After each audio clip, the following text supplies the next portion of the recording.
Okay. So we gave, I think, I'm just waiting for my Google Doc here. Pen's already warmed up. Pen's already- Yes.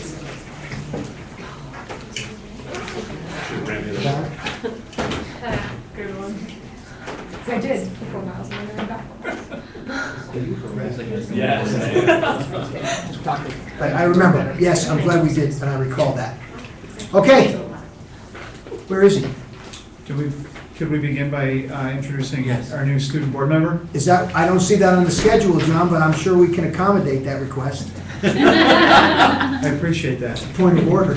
Thank you, Mr. Rossi. I don't know, what happened? Mr. Rossi? Oh, you two can't go tilty. Frank is so strong, he's pulling the table over.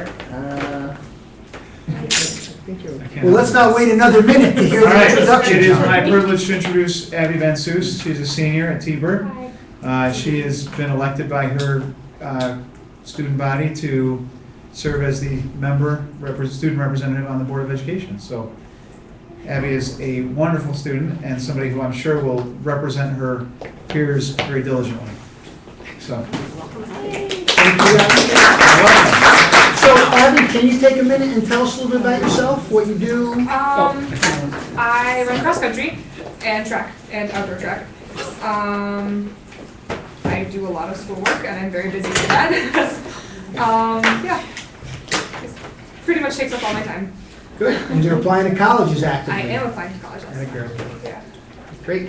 So we'll have our regular reports. yes, We'll look forward to that. absolutely. It's one of the highlights of the meetings, Abby. No pressure. Not tonight. It's Not tonight, just- No. This is our first meeting. I figured we'd break this forward. So do we even want to hear from everyone else, or should we just get engaged in this? What is the desire? We can just fly right down the line. Just, I think everybody has like one or two things maybe. Great. So do you want to start with your one or two things, or you want to go last? I'll go last. Kimberly? I'll go first. Michael and I phone conferenced with Jim Bigley from HMB Consulting. He is an individual with a family-owned business dating back to, apologize, I don't have the date. I want to say over 20 years' experience in working with school districts and conducting thorough assessments of their food service programs. So we are looking to get a proposal from him sometime late this week, and hopefully working with him to take a closer look at our food service program. Is he looking at it broadly, or just in this location? Very broadly. So in other words, how something could service a wider area, Oh, no. not just our school district? He's not looking at other districts merging with us or anything like that. Is that what you're asking? Well, isn't it the way it currently operates?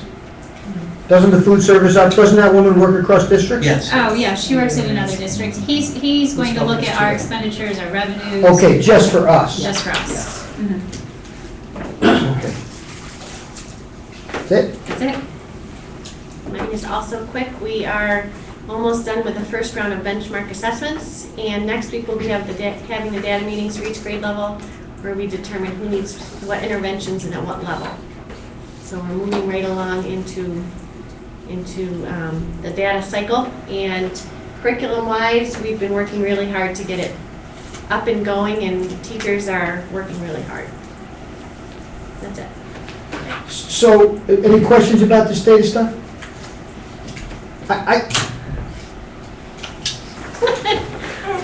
Yeah. So when you have your data stuff, right, that Yeah. you say determines the kind of response to intervention if it's needed of some sort. Correct.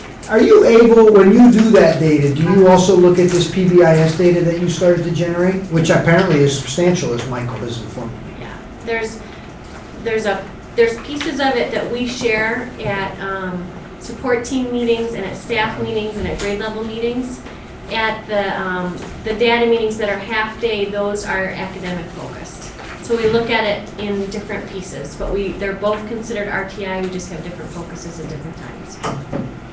So there really isn't ever a meeting where both of those things are discussed at the same time, is that? Not really, mostly because the interventions are so different and the people who provide them are so different. So you would have to have almost two different groups of people at the meeting, which staffing wise is just. difficult. Does that make sense though, and really? I mean, should we do it? I mean, I'm not saying we could do it, I mean, based on what you're saying. Right. But wouldn't it make sense when you're evaluating the kid, you do it holistically, sort of? Or is, Well- maybe I'm just pie in the sky thinking there. They're very different, they are related. What does come out of things sometimes is where, if a student is getting an intervention for a large amount of time and it's not showing progress, then that may lead to looking at other things. Talking to families about medical interventions for attention or counseling or social work that might happen with the family. So other things definitely are connected, but really the purpose of the data meetings is to determine the intervention, how many times a week, who's going to give it, that kind of thing.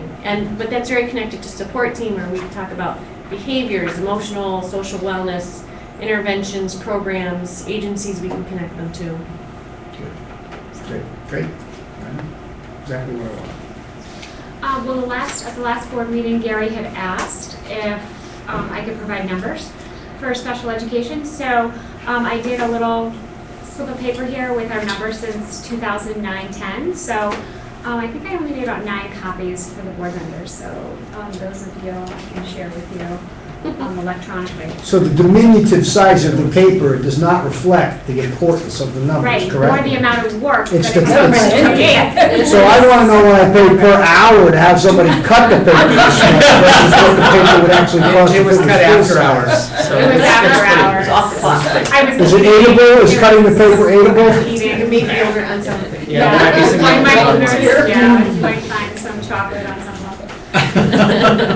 So these are just our numbers since 2009-10, and we've had, since 2011-12, we're roughly around just under 170. That's in and out of district. So these are our students here, K-12, as well as George Junior, BOCES, and also recently has included the Namaste, the private placement students who have gone to the Montessori in Jacksonville. So can you help the new guy with the acronym CSE, Oh, yeah. CPSE? Right, so Committee on Special Education is school age, so that's kindergarten through 12. And the Committee on Preschool Education is our 3, 4 year-olds. Gotcha. So we currently have 170, 169. And that's elevated, it's at the beginning of the year, so that's all of our new students coming in. We do have an influx of students like throughout the year. We may have 5 or 10 come and go. So that number may look different at the end of the year, those who completed the school year with us, so. So better than 10% of the population of the school. Yeah, I think it's about 15%. Sarah, how do you ferret out kids that are 3 years old, for instance, to know if they need special services? Well, it's a committee decision. No, I mean, For. How do they here. appear? How do you find them? how do you How find do I them? do? Where do they A lot of find times us? it's through early intervention through the health department Okay. for all 3 counties. So we service Tompkins, Schuyler, and Seneca counties. So a lot of times, the majority of them come through early intervention. Okay, so if a parent didn't require intervention but felt like her child needed speech therapy, for instance, or something, how would they How would they go? find you? So hopefully they're in conversation with their medical doctor, because that's typically how they're referred to early intervention. Okay. And referrals to early intervention happen before 2.5. Once the child turns 2.5, they are referred to preschool education. So then they're referred to my office, where then we communicate what's needed for the parent to fill out. So registration paperwork, and then we get them enrolled, and then we start that referral process. So typically it's the medical doctor, or sometimes even the daycare. Sometimes daycares Okay, know yeah. the protocol, so they'll contact us and they'll let us know that they're concerned, they're sending a parent our way. We'll have a conversation with the parent and just describe the process and, Do people go, for instance, a hearing, my mother used to do this, is why I wonder, go to different daycares and test kids hearing? Test for screening. Like audiologist. Yeah, audiology or speech or, maybe not. Maybe they don't do that. Like a screening, maybe? I think Yeah, screening. Our preschool does here in Trumansburg. Okay. I can't speak for all of them. Yeah. I don't think they all do, but it is a great service for families. Yes. Thank you. Questions for Sarah? Sarah, how large is the population that the 16 students is drawn from in preschool? What do you mean? So how big is the total group? The total group of students? We currently have 12 preschool students right now with 4 new referrals, so I've included those in that number. But out of what population? How big is the Our population? kindergarten's about 80, so it'd Oh, probably be I out see. of about 160 for 3 to 4-year-olds. It's really hard to say. Yeah, It's okay. really hard to say because Sure. it's not, I would say probably estimating the population is about 80, 85 per grade level or per age, like 3. It's hard to say though because they come from all different counties and so there's lines that cross. So some of our preschoolers, even though they reside here, they're going to another preschool that's providing the service. So it gets a little complicated. It's interesting. So it's still about 10%. If it's about 160, 170 kids total, 16 is just around 10%. Yeah, I thought it would, I'm thinking it's a little bit more than that. I thought our population's about 1,100. No, I'm thinking about the CPSE, the preschool Oh, right, kids, the 2 absolutely. grades. Those numbers are all consistently smaller. Are any of those 16 in our UPK? I mean, are they over there every day? Not all of them. A few of them. But some of them are, Yes. okay. So some of them are being served by that program? Yes, yeah. Okay. Good here? So do we want to get you out of the way and move to them, or is it all one thing? What are we doing here? I'd like Cisco to be last, and then because then we're going to deep dive into. Okay, this. Michael Bliss, do you have anything to say from a report perspective? Just maybe stealing a little bit of John's thunder, that we had the first meeting of the high school student-run help desk and had some great turnout. We're really excited about that. They're going to help us initially with getting every classroom set up with Apple TVs and pretty soon with configuring the iPad minis. Great. That's exciting. So that comes back to you then. Or John has something to say. Do you want me to do my spiel, or? I'll do mine because it's just really brief. Okay. We're doing this community forum next Monday night.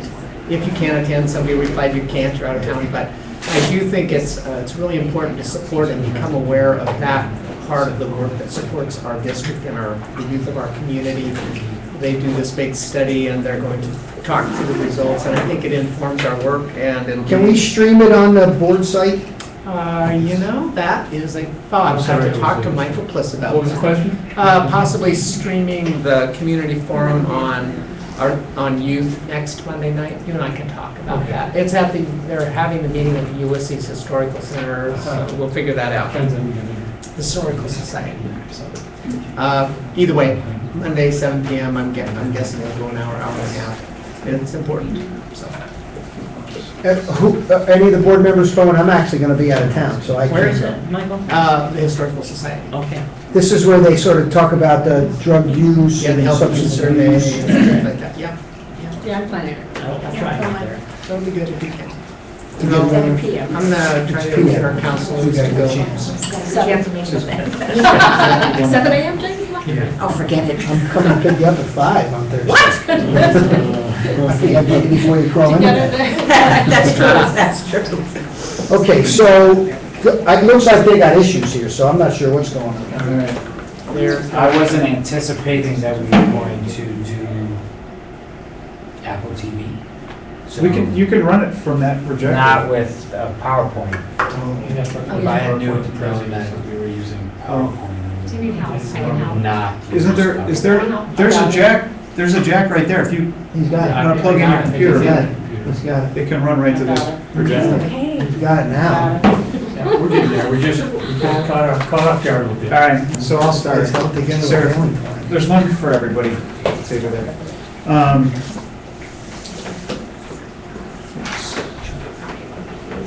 So So what is this? you shall see. I'm going to, Is this your high school update, or are you getting into the schedule? I'm getting into the schedule So stuff. we're starting with the schedule. Okay. Yes, that is my report. Excellent. Do we have any, we don't have any more questions about these numbers, right? We've left these numbers? This is a lot of paper. Love it. A lot of paper. Peter. I love that. I know you do. Just think all the houses you could build with this paper. I was going to email it to all of you in PDF format, but for the purposes of my presentation, it actually works better this way. There are times when if you look behind you, you can see I'm streaming from my iPad using the Apple TV.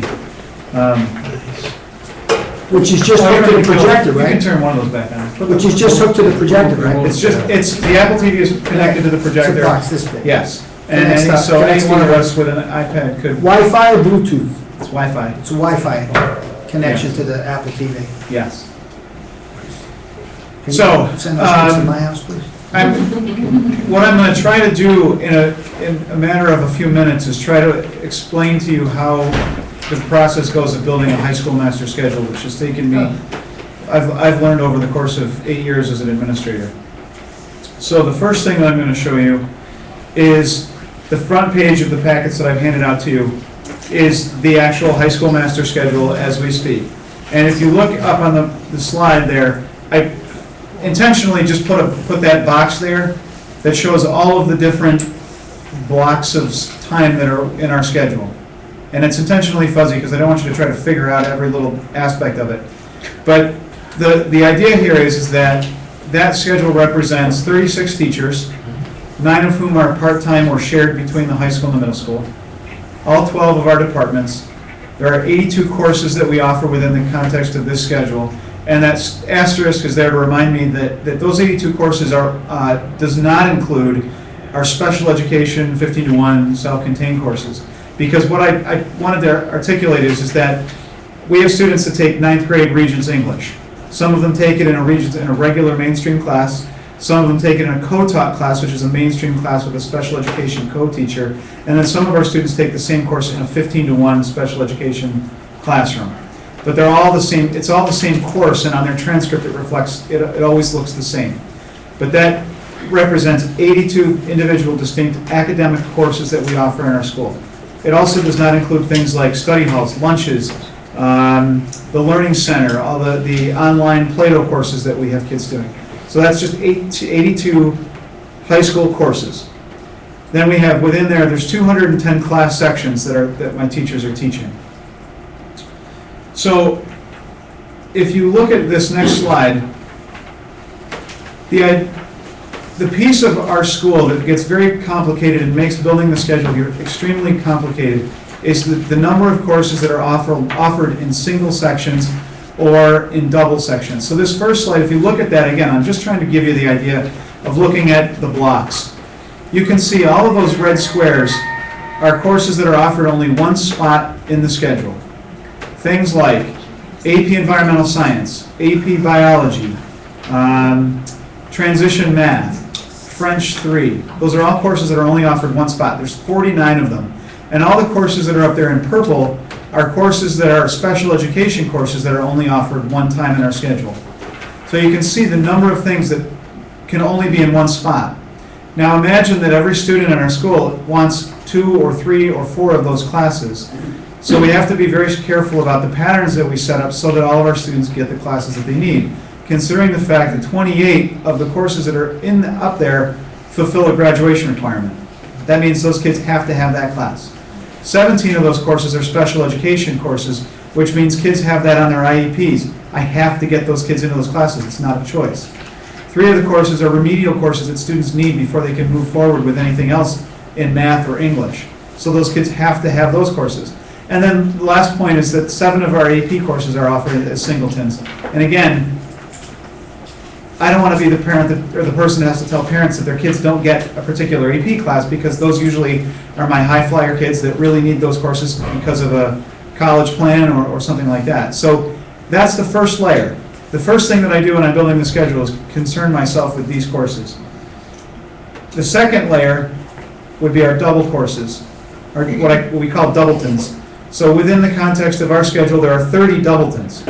Those are the light blue squares that are up there on that, within that block. Of those 30 doubletons, 19 fulfill the graduation requirement. 4 of those are AP classes, and 11 of them are electives. So that's where we have some flexibility with kids and giving them some forced choices. Yeah, so, yes, exactly, thank you. So the cover sheet that you have is that block, but you can actually read the course names and see what everybody is. But really, what I'm just trying to do is illustrate the visual patterns that go into this. I always equate it to taking an extremely complicated Sudoku puzzle. It's just a matter of figuring out which things go where. So the solutions with all of these, I use some tools from School Tool. One, the primary means is what's called the conflict matrix. And what that is it's a gigantic grid that tells me if I take any 2 courses, how many kids have that same course. So when you look at all those singleton courses that are only offered in one spot, I have to look through and say, okay, how many kids asked for AP Government and AP Statistics? And how many kids asked for AP Government and AP Calculus? And I figure out what is the best place to put those classes based on those combinations. But I have to base it against the other 40-some singleton classes and doubleton classes, because there's always going to be a kid who wants both of those classes and I can't put them at the same time. And I only have 9 periods within to work within. So if you look at this pattern, the colors up there, just to illustrate again, that's the 10th grade. So all of those courses that are in green are courses that 10th graders would take to fulfill the graduation requirement. All of the reds are singleton courses that are academic singleton courses that a 10th grader would take. And then the yellows are courses that are considered electives that any 10th grader might take within the context of their schedule. So what you'll notice is I try to create a balance over each period of courses that a 9th grader, or in this case a 10th grader, could take. So you'll see that there's about somewhere between 11 and 13 classes that a 10th grader could be in between 1st and 4th period, and then 8th to 9th, and then there's a few less during the periods in the middle of the day when we have lunches. And yes, when I say 13 classes for about under 100 10th graders sounds like a lot of classes, but remember, those are courses that all grade levels might be taking, not just purely 10th graders. All of those courses are courses that could have mixed grade levels. But those are the ones that 10th graders would take. So what I do to try to make this work a little bit easier is you look for patterns. So I create a system so that there's an English one period, a social studies the next, a math the next, a science the next, and electives in this period.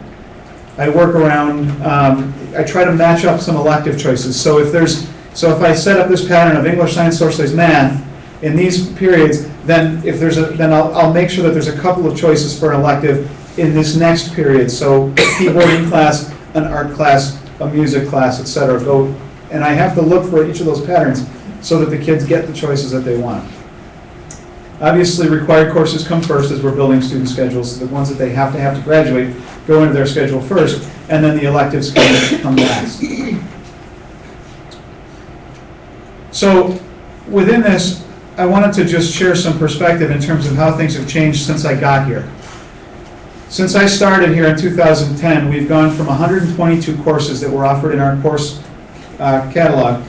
And you'll see that if you turn to the 3rd page in your packets, the really fine print, this was the course selection sheet the year before I got here. And I counted them up, and if I got it right, there's 122 courses that were offered in this schedule. And as I mentioned earlier, you heard me say that we are currently offering in the high school only 82 courses. So that's a reduction in terms of the number, or the choices and breadth of our course offerings by about 33%. So John, Yeah. not to interrupt, but Yeah. we reduced the number of classes by 33%, but we've increased the number of AP classes by how many over the same amount of time? Increased? Yeah. We have not We increased. have not increased the number of AP? I thought that we, Excuse me? I thought we were increasing that on a regular. We have not increased the number of offerings for AP. Okay. Also, since I started here in 2010, when I started here, we had 40 full-time teachers at the high school.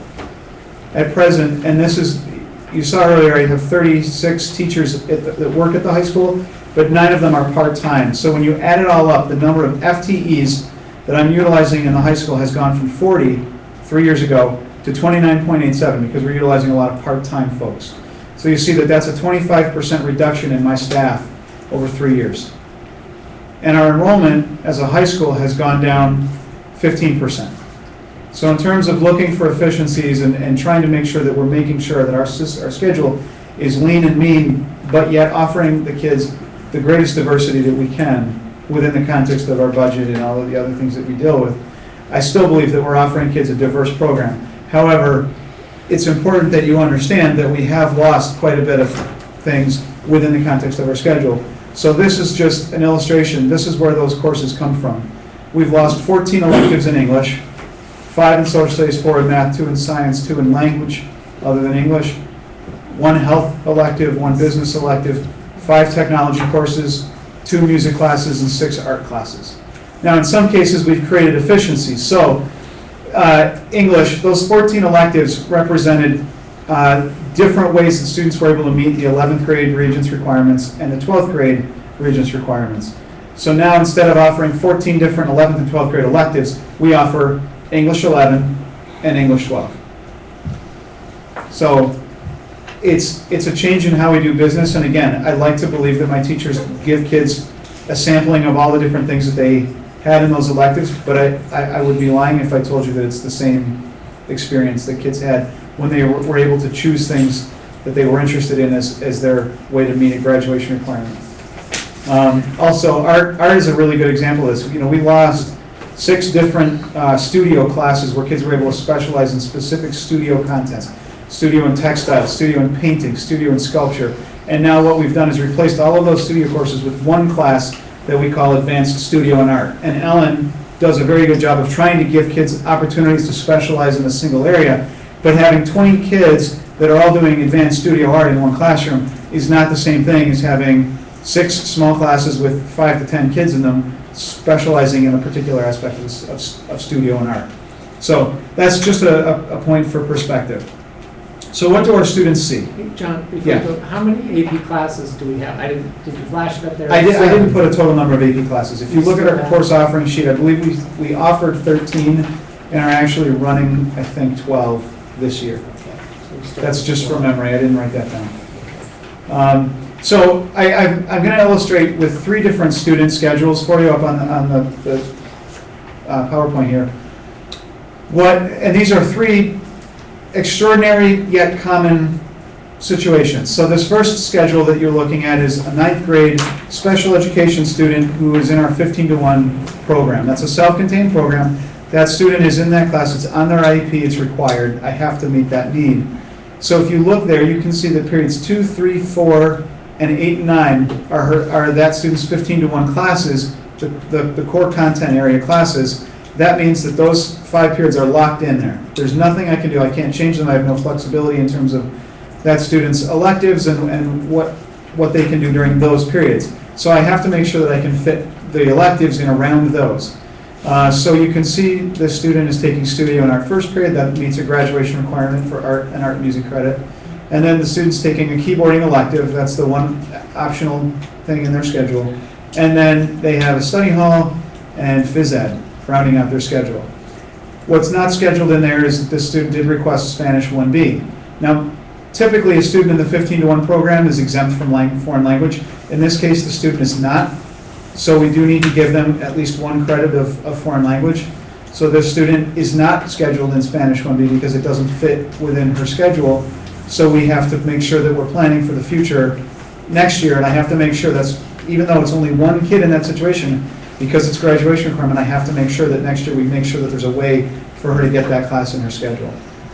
So the second student I want to show you is a 11th grader. This is a student who's in the first year of a career and tech program at BOCES. Again, we have roughly 20 to 25 kids that are doing a career and tech program at BOCES. So this again is a relatively common thing for an 11th grader. And you'll see that in the morning this student has physical education in the study hall, and then the three core contents: social studies first with U.S. history, science and forensics, and an English class for English 11. Now that 5th period lunch is because I have to put their lunch there, otherwise they don't have an opportunity to eat. That's important. But also they leave approximately 2/3 of the way through fifth period, so I really can't put an academic course in there, because they miss too much of the time. So you can see, this student also wanted to take a math class, so what's not scheduled is the advanced topics in math that student requested. So now that student is taking at BOCES a technical math course, so they are getting a graduation requirement, but again, it's the level of math instruction that we talked about, wanting to get a student into a rigorous math class. I can't do that because it just doesn't fit within the context of the schedule. Yeah. How many of the 85 classes that you have now are 15 to 1 to? Do you know off the top of your close guess? Probably 8. 8? Because there's a 9-10 English, a 9-10 math, a 9-10 social studies, a 9-10 science, and then there is a 11-12 English, social studies, and math, so 7. And so now that's one level at 15. Is there also 8-1-1 No, classes? not in this building. Okay. We only, that's the only self-contained course that we offer. So this student is getting a math class, they're getting all of their required classes, but we're not able to meet all of their choices. And then this last student, student C, who shall remain nameless, but she might be sitting in the room, is one of our 12th grade, one of our superstar academic students in our senior class, which there are many of those kids. You can see period 1, AP Physics, and then second period, there's an AP Physics lab. Third period, we've got a physical education. And now there's lots of room there in the middle of the schedule with lunch release, lunch, mixed chorus, goes in there sixth period, and then we've got AP Government, AP English, AP Calculus. Now, this particular student also requested AP Statistics. There were 2 students, and I know that because I had to try to find a way to work around it, but I couldn't. Because the majority of kids that are taking APs are also in music, band, and chorus. So that restricts me from putting any of our AP classes during 5th and 6th period. So that's just a layer to this, but you'll see that in this case, we couldn't fit AP Statistics into that schedule because I built it so that using that conflict matrix, that the best combination I could come up with still resulted in 2 students not able to get AP Statistics. So what happens is that Statistics is 7th period, Calculus is 9th period, and AP Government is offered 7th and 9th period.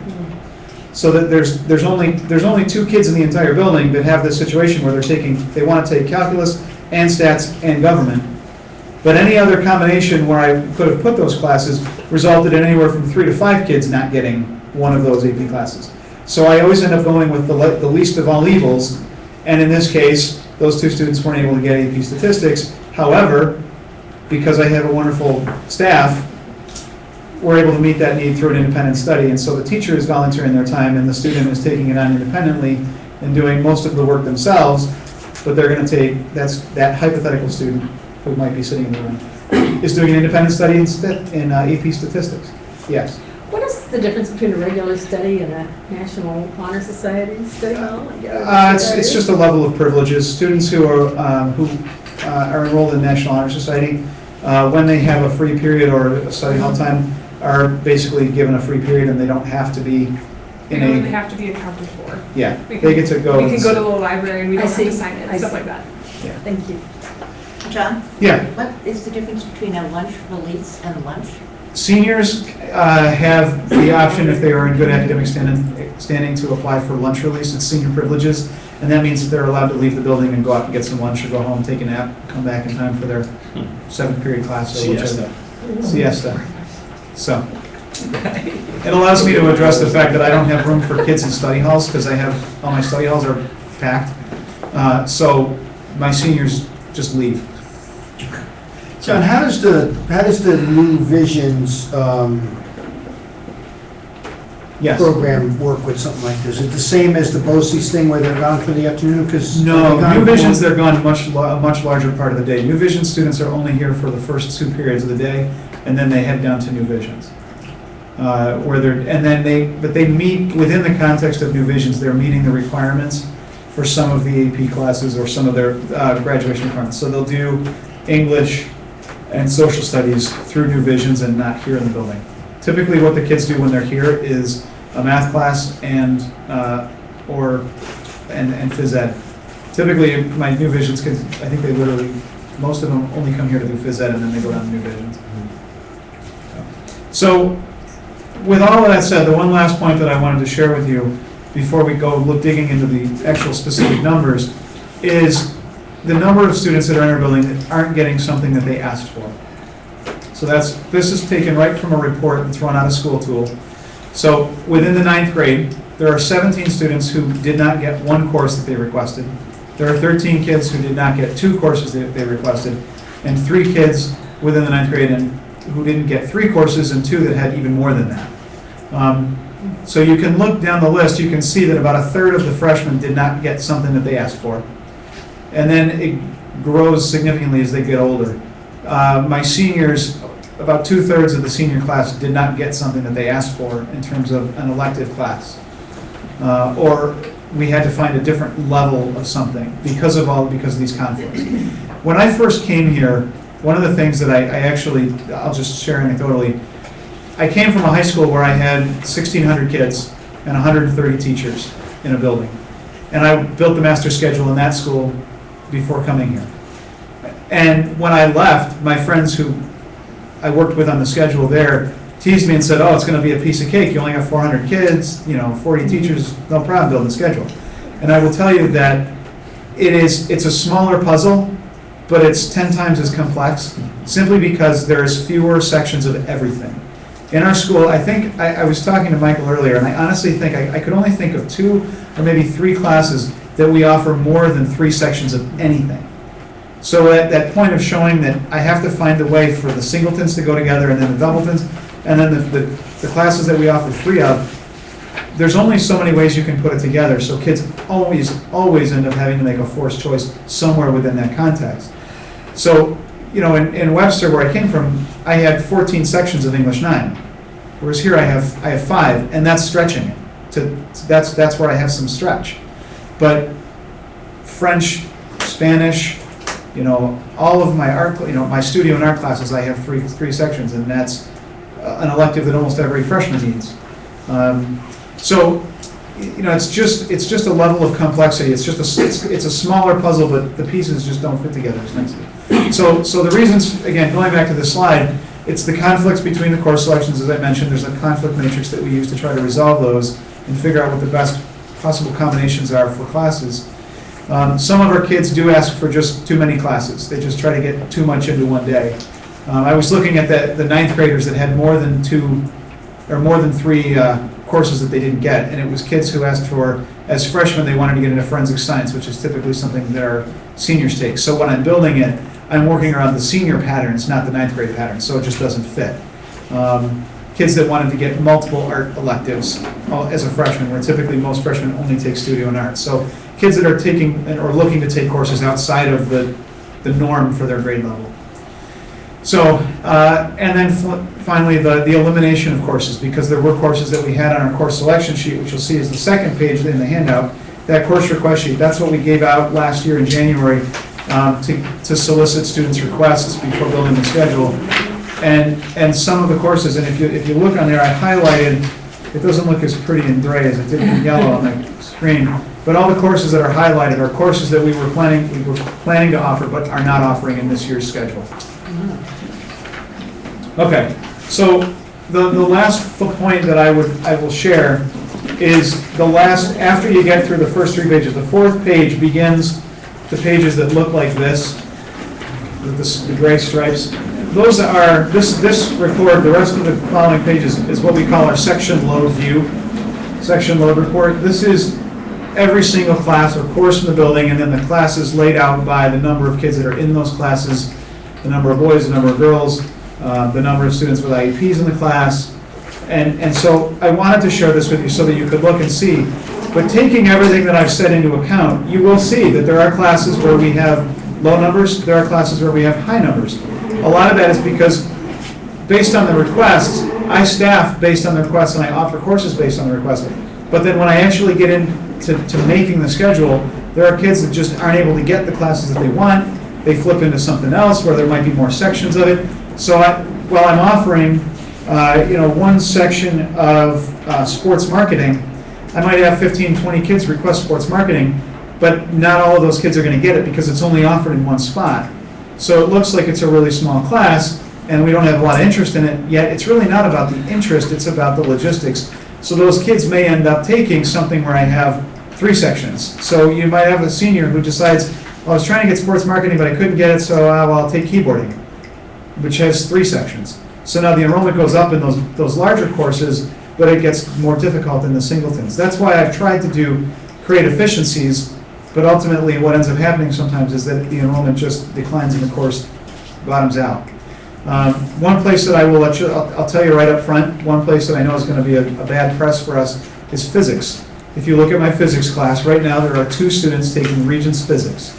I had over 10 requests when I originally started building the schedule. Some of those kids changed their minds at the end of the school year and decided to switch to an AP Science class. Some of those kids bumped up and took AP Physics. And then since the start of the school year, we've had, I believe, 2 students that have dropped the class because they felt like they were in over their head. So now it's down to 2 classes, 2 kids in that one class. However, the debate is at this point, I can't drop the class because those kids that are in it need the class. It's also our 4th level of Regents Science. It's one of those things that makes us a good school by offering that 4th year science of a Regents level science. Last year, we actually had South Seneca dropped their physics program and they bused kids here to take it because we had greater enrollment in our physics class than they did. And it's a class that between any 1 and 2 years, it could bump up. We could have a significant increase for next year. 1 year's a bad year, the next year's a good year. But it's important that we offer that class. And the other thing that could come to mind is as well, if we didn't offer it, could that be a reduction in a staffing position? The problem is that the person who teaches physics isn't the lowest seniority, and in science, each teacher is certified in their specific science area. So while I have a certified physics teacher, he's not certified in earth science, yet my earth science teacher is lowest seniority. So if I reduced by 0.25, that would mean that I would be cutting my earth science teacher when in fact I need 4 sections of earth science. So it doesn't make a whole lot of sense. So I'd rather offer the class and offer our kids the opportunity to take that 4th year Regents class. It just makes sense. So let me ask just a simple question while you're on this particular physics issue. How distinctly different is Regents Physics from AP Physics? In other words, isn't there a way to accommodate someone who sort of just wants to take Regents Physics in an AP class? AP Physics is significantly different than Regents Physics. It's huge. It's a huge difference. Pace, content, Yes, both. yes. So you're telling me a kid they couldn't accommodate those 2 kids in AP Physics to have them just, here's what we're learning, this is the part of physics you have to know to pass the Regents. No. They're actually even the contents are actually very different. There's topics that they do in AP that you won't see on Regents Physics, and there's topics that they do in Regents that aren't covered in AP Physics. Just because the contents, like the Regents Physics is based on a state curriculum, the AP Physics is based on a College Board curriculum.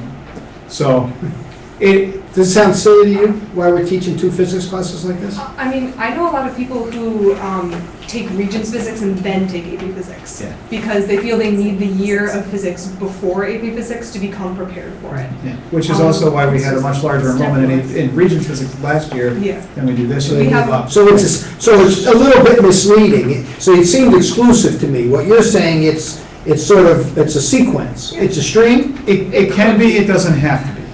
It depends on how willing people are to challenge themselves, I think. Because, I mean, AP Physics is hard. It's a ton of work, so.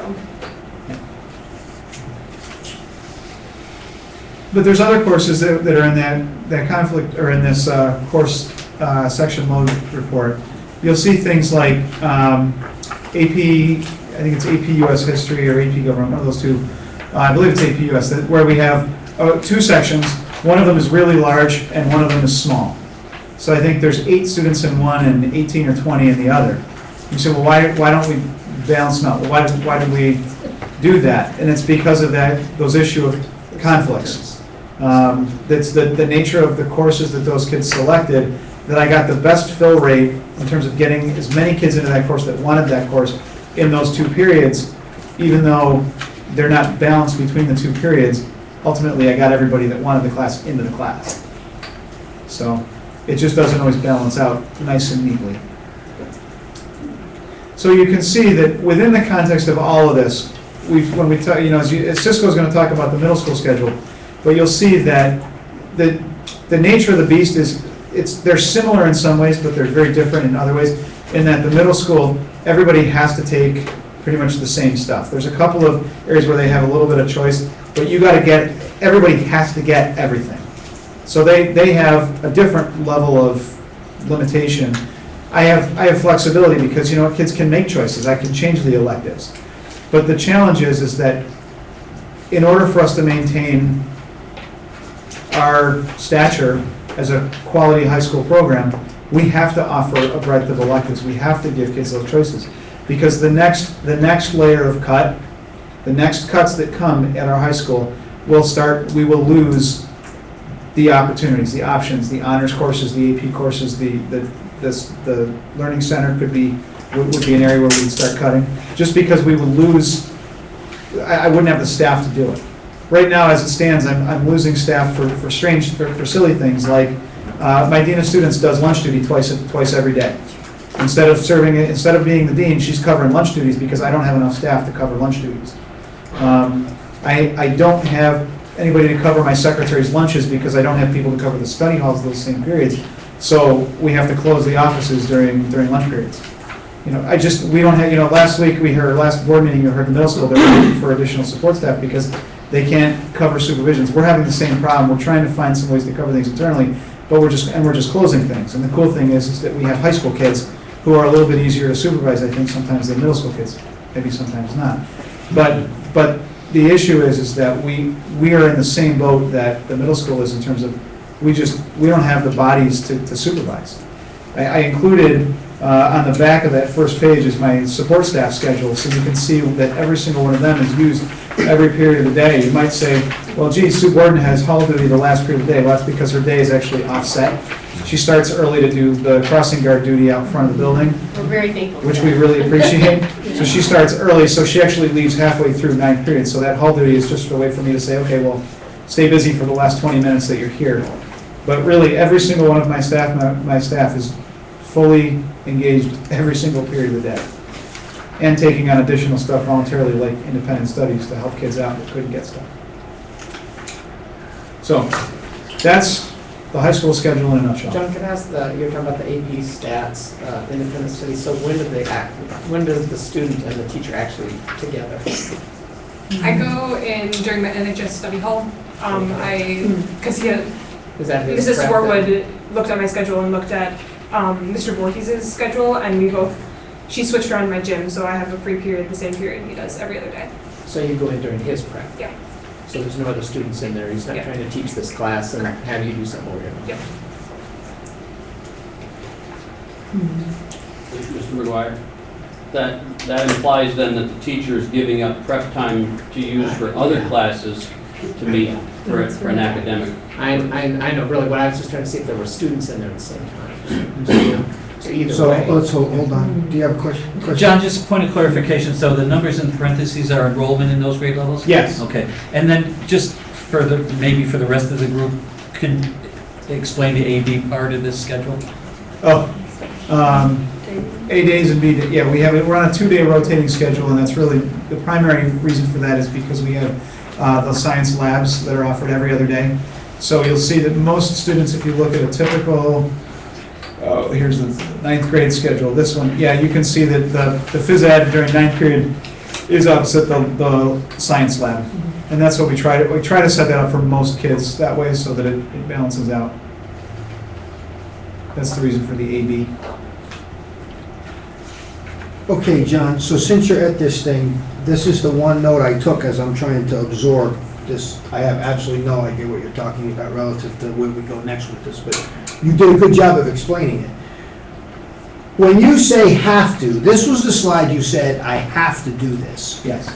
I don't really know what that means. Do you, How much of this, okay, here's what I don't understand as a person sort of responsible at the decision level that we're charged with. This was the only slide you said, have to. Every other thing was about flexibility, and I'm trying to understand this. Yep. You gotta understand, you're talking to somebody now, not only have I done this myself 100 years ago, but obviously the sort of intricacies of what's have-tos have changed dramatically. So Yeah. I don't want you to have to run all the way through this again. I want you to sort of give me some essence of, go to another schedule Okay. and say, okay, how much of that do we have to do? Well, okay, so when you look at this first student, this ninth grader, because of those courses, every place where you see on that schedule, 15 to 1. That means that's a special education class. That means that on their IEP, says that that student, in order to be successful, needs that level of support. So I only offer pre-algebra 15 to 1 for the 9th, 10th grade students in one spot, second period. I have to put that kid in that class because their IEP says it, and the Committee on Special Education determined that that's what that student needs to be successful in math. Same for English, same for social studies, same for science. So those courses are singleton courses, they're only offered in that one spot, and I have to, because of their IEP, I have to put that kid in those sections. Now, for kids that are, a typical... Okay, so let me say, So when this you next- said have to, you meant you have to put the kid in there. Yes. Go back, Oh, sorry. we obviously have to teach that class. That course has to be offered, and I have to put that student in that class. The location of where that class is within the context of the master schedule, I work with the conflict matrix and I figure out what's the best place to put that class so that I can get all the kids in there. When I mentioned earlier, I try to find, I look for patterns. So I sit down with Paul Penick, our school psychologist, and I say, okay, let's look at all the special education students and all their needs. And I have to make sure that there's a pattern for each one of those kids. So in some cases, so let's say this student, there are some kids that are like this, there are some kids that are in 15 to 1 for English and social studies, but not math and science. So I have to make sure that that kid can get into the English and social studies, but there's also, when you look at the schedule, I can tell you that there's probably a Regents algebra course somewhere first and second period, and it is, actually just scanning, there's a consultant level algebra class first period. So I know that that kid, if they need consultant level algebra, but not 15 to 1 algebra, but they also need 15 to 1 English and social studies, I can put those together. And I can also tell you there's a consultant living environment class in the same time bracket as the 15 to 1 living environment, so that if a kid needs that level of service, they can get it. John, what does the designator SC under the course number mean, following the number? Self-contained, that's the 15 to 1 classes. Okay. If you see a regular 4-digit course number followed by an SC, that means that it's the self-contained class. So just briefly scanning through this, I'm just noticing that they caught my eye, and I didn't know that was the designation, but you've got 3 students, 2 Yep. students, 4 students, 3 students, 2 students, 5 students. Exactly. And that's all IEP driven. And that's all that's all I How can do. how many teachers do we have, full-time teachers, that are teaching the SC classes? There's nobody that's full-time doing that because it's, so for example, social studies, Pat Edwards teaches the 15 to 1 global studies 9-10, and then he teaches 15 to 1 US history, and then he also is the co-teacher in a global studies, a Regents Global co-taught class, and he co-teaches in a US history class as well. So it's not just. So he's SC not classes just doing teaching, 15 to they're 1. teaching, right, okay. He's doing 15 to 1, he's doing co-taught classes, he's doing, a little bit of everything. Okay.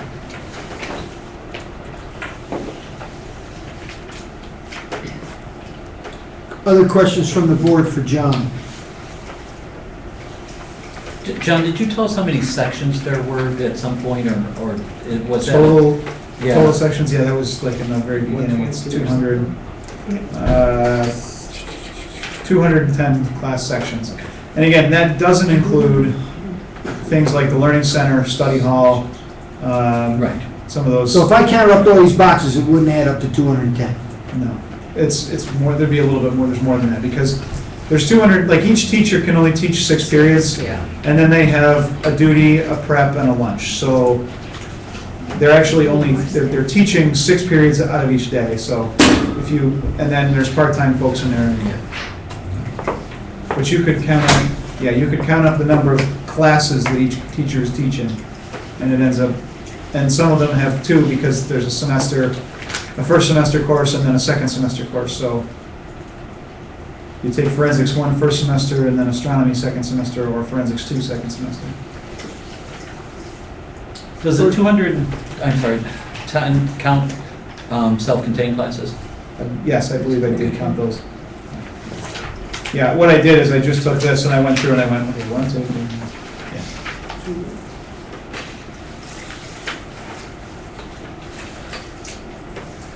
So, when we have to discuss adjustments, the have-tos have to get precedence, right? So that have-to stuff is the stuff that gets fixed right away. Right. And so, as I'm hearing you, that essentially we're getting to the point where further reductions, like these places where you put learning center, are the places that start to get consumed.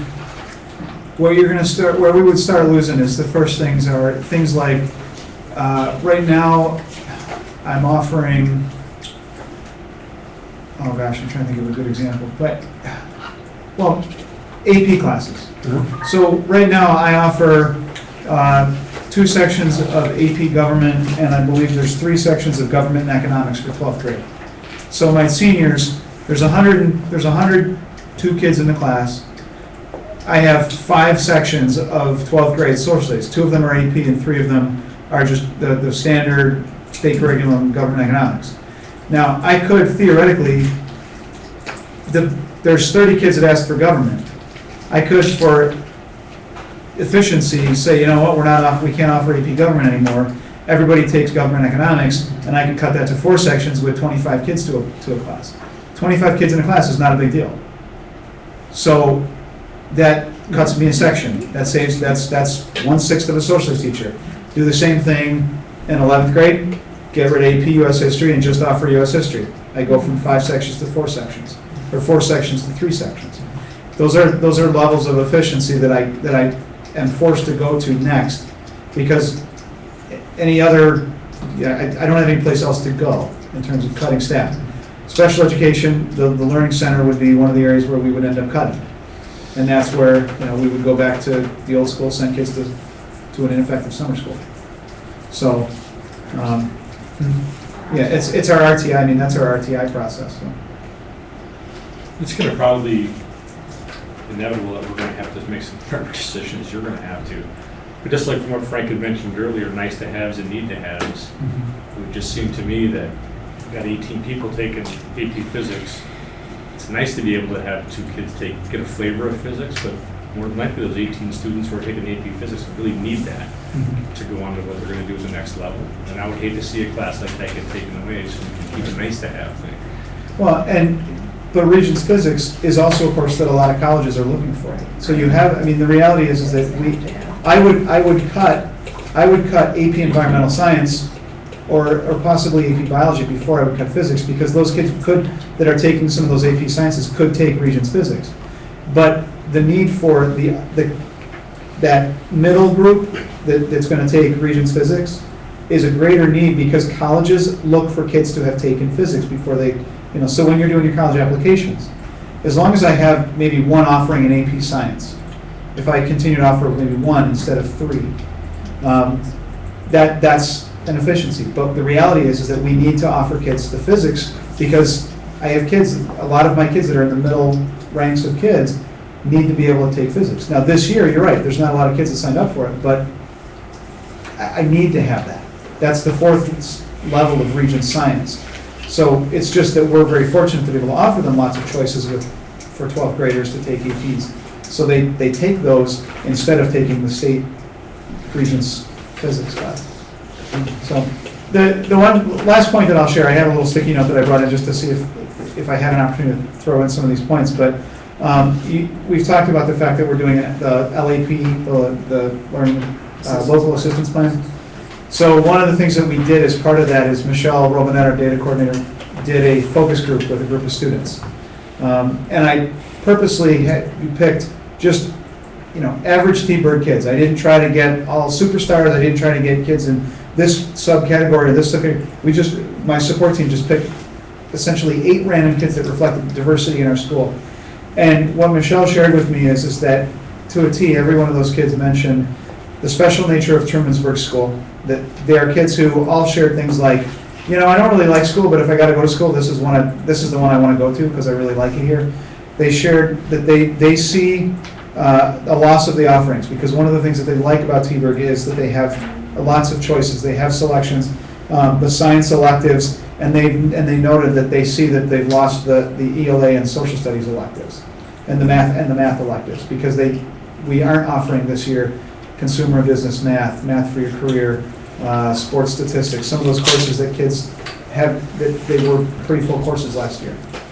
So our kids are seeing, and I don't know, Abby can speak to this, but our kids are seeing that we're taking what they used to be able to do, and now those choices are getting limited and limited and limited and limited.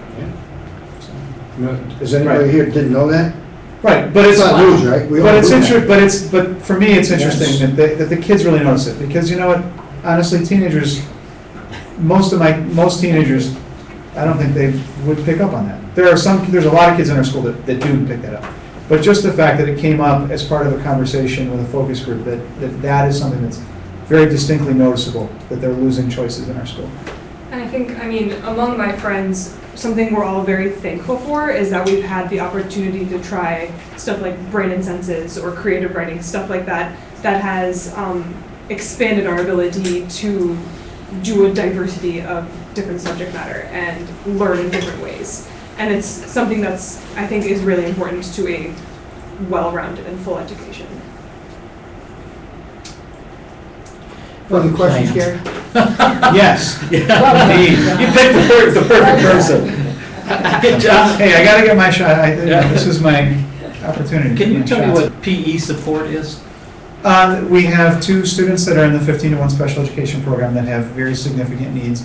And instead of offering them an adaptive PE, Rebecca Dan sort of came up with the idea that we could have them still participate in regular PE, but what she does is she just picks those kids up in a small group. I think there's 3 kids in there now, that they go in and they sort of practice the skills that they're gonna do beforehand. One of the students has a one-to-one aid, has significant disability issues. The other is they're all students with IEPs and have a whole lot of need.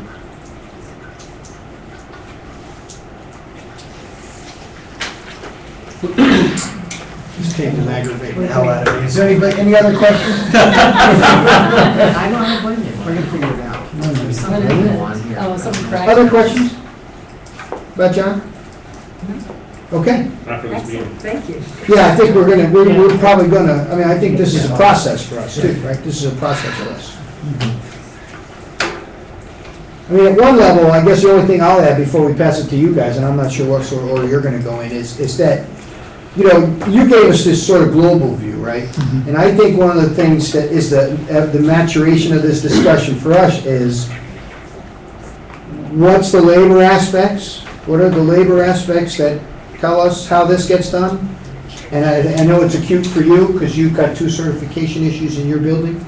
And then, so you got the labor issue on one hand, and really the sort of, that I think we have to talk about what are the sort of if we did, and I know we don't want to imagine this world, but if we imagine a baseline world where we're only doing what we're required to do, what we're required to do, not would be nice, or we want to make it pleasant, or all these, I think there has to be this sort of baseline understanding first of what are the nuts and bolts of the have to before we further discuss enrichment. I think you gave us a really good overview. I think I sort of understand it to the extent that I can in a single night. Because I looked at it online and I don't really know what sense to make of it. Because I don't have the context. Right? I don't have the labor context. I don't have the new college and career ready goal context. Right? I know we've charged you and the Learning Center has been able to help you meet the goal that we set for you. So we have these other moving parts that I don't think, at least for me, I can't necessarily put all those pieces together. I would like to know what you think are the basic B-flat nuts and bolts. What you think is the absolute minimum required? John? No, I want to know what you think. Well, it doesn't matter what I think. It doesn't matter, right? The state tells us what we gotta do, right? Am I wrong? Right, okay, so there's. So that's what I wanna know. I mean, it doesn't matter what I think. Yeah, that's not where I'm But- going. But it does, but It it does does matter what you think, because the reality is that you guys are the ones that are gonna make the decisions when it comes budget time about, do we cut to meet the budget, or do we raise taxes? I mean, that's, I don't. Well, I don't wanna have that discussion yet. I'm not ready to talk Right, about that. I right. think we gotta understand what are our requirements as a school there's- district. Keep Right. the doors open. Right, as a bare bones, you gotta offer English, you gotta offer the graduation requirements, and you gotta offer the special education supports to get kids to do that. That's fine. So that's, I guess, actually the point I'm trying to make here. The point I'm trying to make is, what is the difference between what you just said and this? Right. For us to help to understand what levels of enrichment we are losing or gaining Right. when it comes time for a decision. I mean, this is all building to something, right? Right. We're just getting we're just starting to tread through the roads, the machetes are out, we're clearing the ground to create a place where we can sit and learn. And what I'm saying is, that's partly what the discussion is, to me, is what is the difference between what you just said and this thing? And if I could reframe that, and what are we offering that is so much richer? That's correct. I'm interested in really Than the characterizing and basic stuff. quantifying Yeah. what enrichment looks like. And I'm picking up on your words, right, of have to Yeah. and sort of nice and boy, we really should. And then you threw in the flood thing where, I mean, you know, that was the particular teacher, but, well, we're gonna, hey, we got these 2 kids, we gotta do it for this, I'm not gonna lower it by 25%. That's the kind of maneuvering Yeah. that sort of tells us, you're thinking, to me, it tells me, yeah, we have to think more than a year. I don't want you thinking year to year. We want you thinking what the multiple years of effort we put into these kids looks like, not year to year. So I like that. I mean, that's the kind of thing we gotta have. Right. Because otherwise we get ourselves, we start overcutting and then we gotta retrench and say, well, we really couldn't have cut that, so we gotta go back here. John, those courses that you showed in the slide before you cut 14 language courses over the last 2 or 3 years. English. English, I mean. English, yeah. Could you send me You have what this. those courses You were have it. exactly? You have it. If you look at the third page, the one that looks like this, the third piece of paper. Says course request sheet. The one that says Back. 2009-10. Yeah. No, no, No. Frank, you're No. wrong. Go to the next page. You're right Go to there, the right next there. Big page. fat page. Next Yeah. page. This Well, one. that's what you used to offer. No, that's what we offered this year. This is what you offer. That's what we offered this year. Yeah?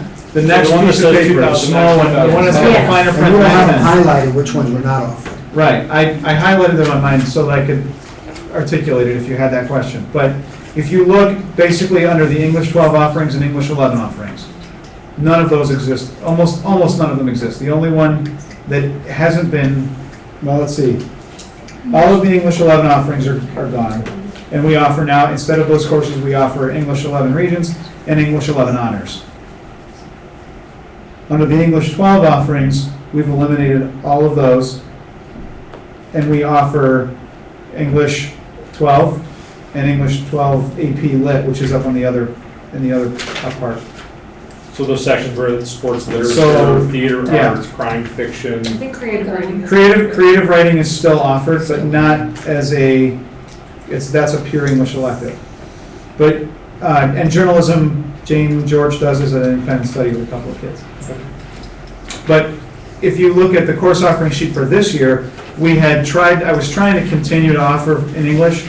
You'll see in here, highlighted on the previous page, English 12, public speaking, mythology, film appreciation, and crime literature. Up until last year, we offered those as different ways for students to meet the 12th grade English requirement. This year, we had to cut all of those because it was creating too many small sections of courses. And we have narrowed it down so that we just offer English 12 Regents.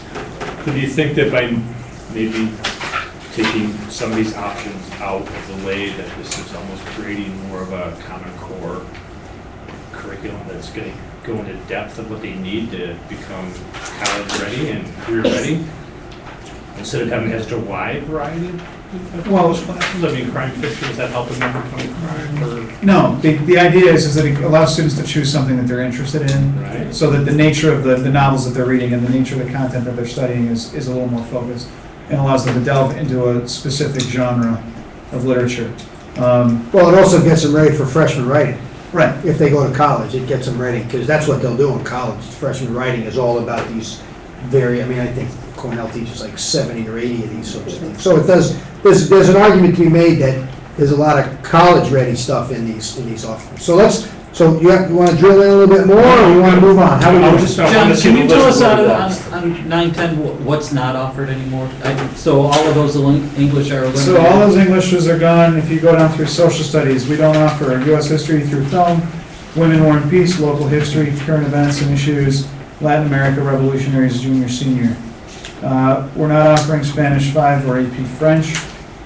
We don't offer the health seminar under health. And going back up to the top on the right column, with mathematics, we no longer offer math and media, history of math, consumer and business math, applied calculus. In science, we're not offering chemistry in the community or environmental ethics. Under business, we're not offering tech prep or in the tech prep invest course. In technology, production design and engineering, materials processing, production systems, yearbook production, architectural drawing 1 or 2. In music, the percussion ensemble is no more, and music in our lives is not offered. In art, we don't offer studio and textile, studio and handwork, studio and paper, studio and folk art, advanced sculpture, or advanced graphics. Thank you. Okay. Final thoughts for John? Who is it? It's Cisco. It's the system. I would encourage you to hang on if you kind of have a board pile of things. I would encourage you to hang on to this because it'll come back again and we'll use this as part of our conversations this year. And John, can you, what you just, I was highlighting and you got ahead of me and I got lost. So can you provide us all with something where they're in a box or something so we can see Can I give those? this to, just give you this and Tina? Yeah, that'd be great. We'll reproduce it or something. You know what else would be nice, John? Yeah, Did you provide us that keynote presentation? the slides, I can send those to you. Some of those are nice summary top sheet things. That would have been nice. That would have been a nice top sheet on this, Yeah. so that I wouldn't have to wade through this a little bit. But that would be useful. What do you? I The mean, problem is that yeah. if I printed it out, I wasn't gonna print it, I didn't have color printer to print it out on. Well, I don't want to print it out at all. I don't want to see any of Okay. those things. But I mean, that's Just not the send it world I to live you. in, Okay. Peter. Will you send it to everyone, Chuck? Yeah. Okay, so I'm sure it's the same deal with you guys, Yeah, pretty much. except apparently you brought Robin. Batman brought Robin. Cato. Cato. I did.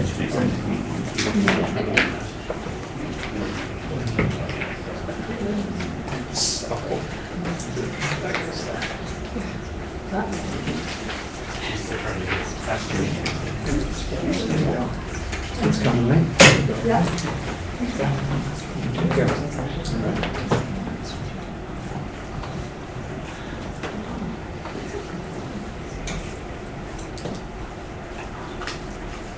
All right, so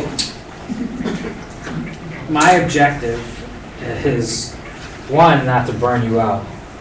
That was the first one, because I know how quickly Frank burns out. Right. Especially when you start talking. I know.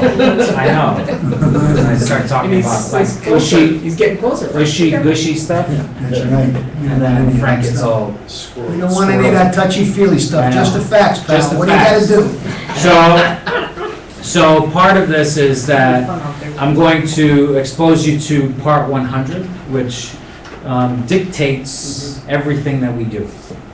Part 100 is really the foundation of the middle school, 5-8.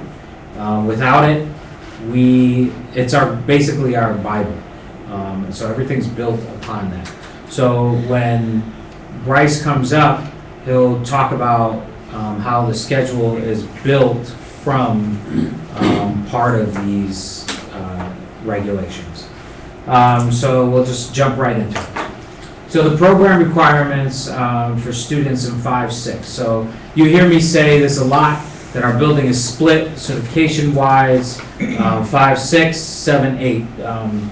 7 through 12 is a separate certification than the 5-6 certification, which is really an elementary certification. So the regulations are different within each level. So the program requirements for grades 5, 6 are mathematics, English language arts, social studies, geography and U.S. history specifically. You can offer languages other than English.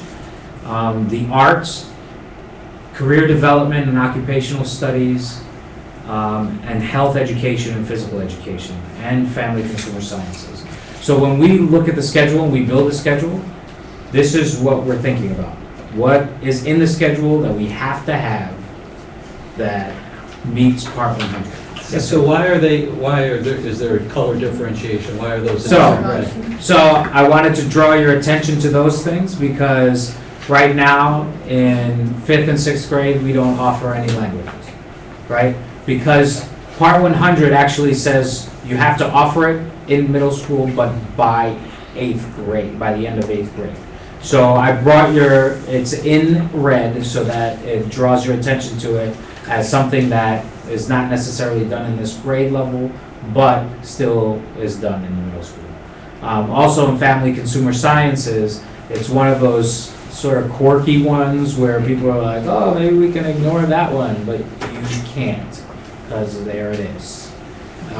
So that was a discussion earlier in the year, why we had to have a family consumer science Well, teacher. but you also said it's also something that has to get completed by 8th grade, right?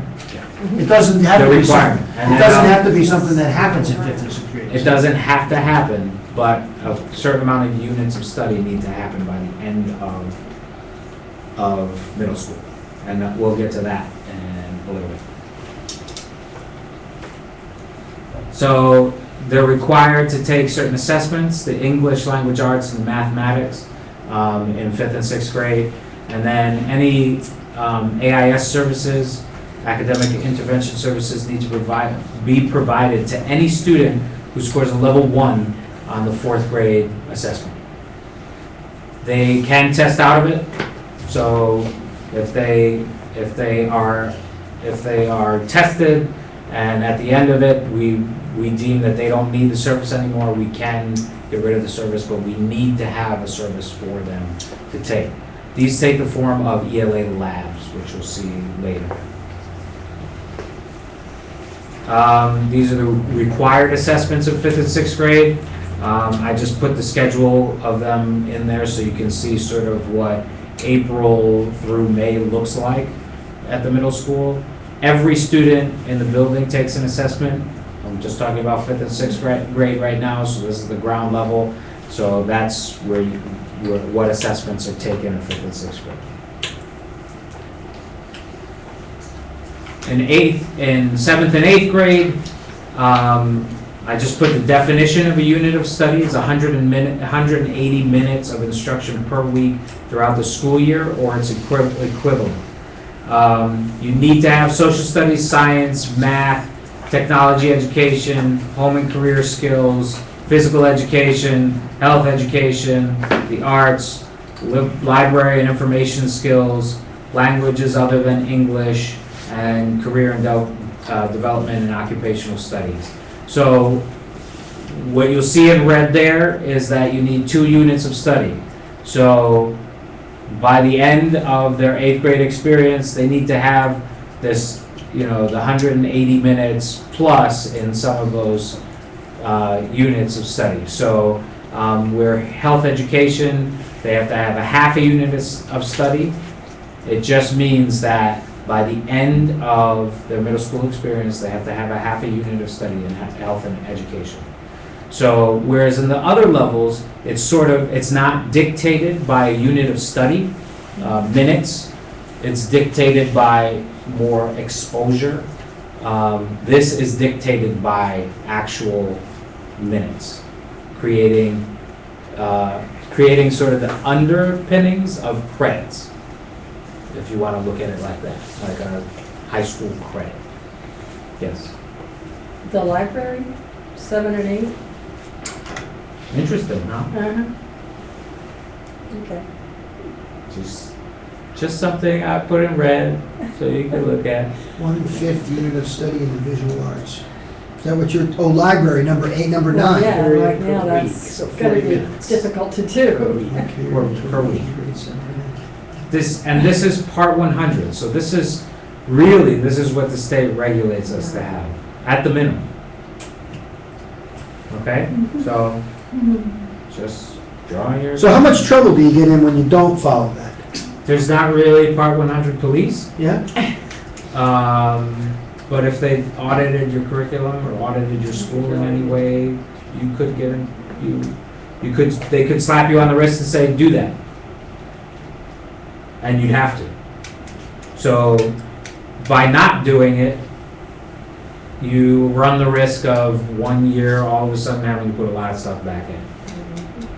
We do get audited on So, things. for- and every now and then you do get audited on what you're. And I don't mean to suggest that if, you smart people tell me that the state requires, and it's really good.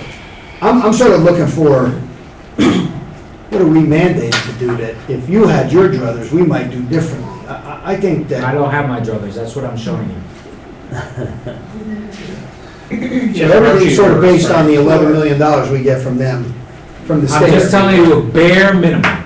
So at minimum, this is what we need to offer. I'm not talking about electives, I'm not talking about offering, an enriched program, I'm not talking about anything like that. What I'm talking about was at minimum, this is what I need to do. If you want to go under minimum, that's a choice that I will not make, but you can make. So they don't have. But when we get audited, if we get audited, if they came in and said, hey, we want to audit you and see what you're doing, and we don't have any or a lot of this stuff in there, we're going to have to put it in, which will cost more money to do midstream than it will just to have them. Jessica, you mentioned earlier that some students have a chance to test out of certain specific. The ELA labs are different. They're fluid. Those classes are very fluid. They're based on student need. They're based on where they are academically in classes. If they're struggling in English language arts, based on STAR testing or based on the assessments, they can go into these labs to get additional support so that their skills are boosted. Is there any opportunity for an advanced student to be able to test out of a required course and still get credit for it? Not at this time. Any in the high school? I'm sorry, that's the question. Can you Can you test out of a required course and get credit for it? There are ways around the seat time component, but the students still have to take the course.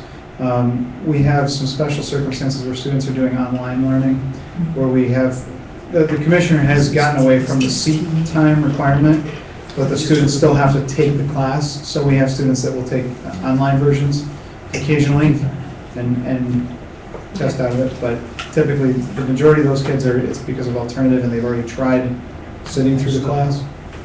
So we found a different way to do it. But we've got a couple of exceptions. John?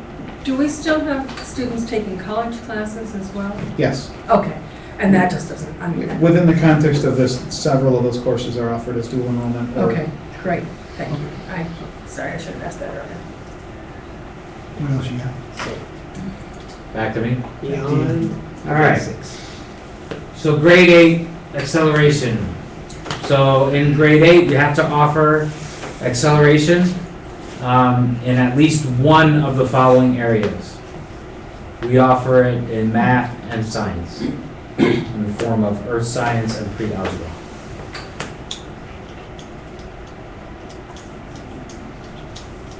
These Wait a are- minute, don't you offer acceleration in 7th grade too?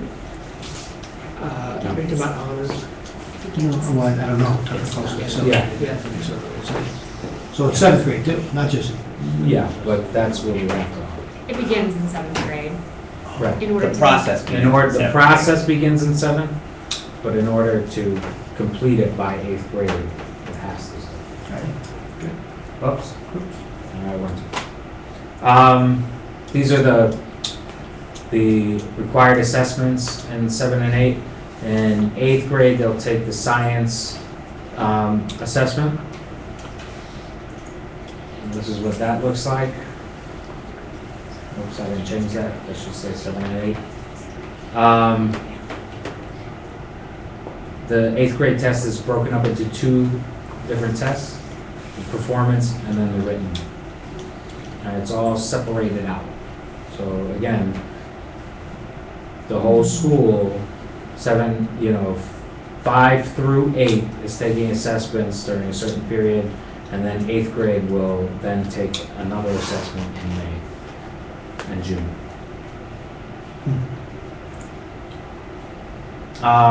This I just included for your reference, when you can look at it. This is, each of the different things is broken up into model, like how you deliver your curriculum or how your school is structured. We deliver a Model A structure, which is basically everything I just said to you, and that's just there to reference. How many models are there? There's Model A, B, and C. The B and C you have to apply for in order to get. They're based around changing the way you structure curriculum, how you deliver curriculum, et cetera, and so forth. Okay.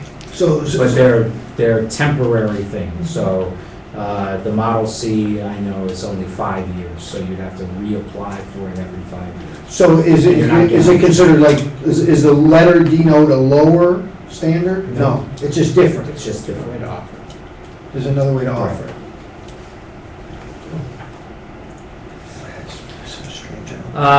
Part of the way we do things and the reason we do things at the middle school is because of different characteristics of middle school students. I included this just because these are sort of the basics of, early adolescence. These are some of the things, the major things that they're going through besides the hormonal shifts and all that stuff and the growing and the sense of self and who they are. One of the reasons we do what we do and the reason that middle school level is so important is because of this right here. Their prefrontal cortex is not yet developed, and that controls all of this stuff. All of the stuff that makes them a little loopy, not be able to make decisions when you think they should be able to make decisions, or act impulsively, or act out when they seem like it should be fine, or be so in love that they can't think straight, or hate so deeply that they can't. This is all part of the middle school experience, and sort of what really is some of the underpinnings of this stuff.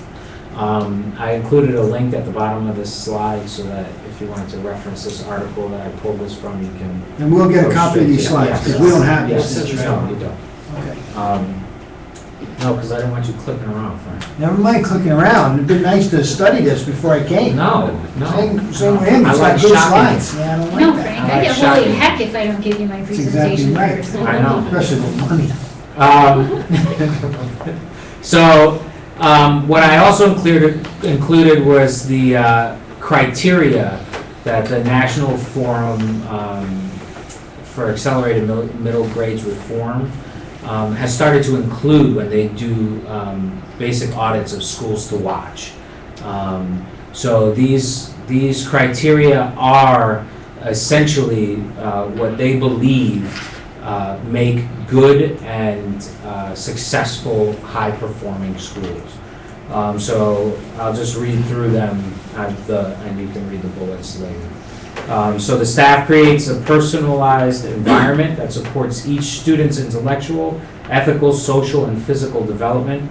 The school provides access to comprehensive services to foster healthy physical, social, emotional, and intellectual development.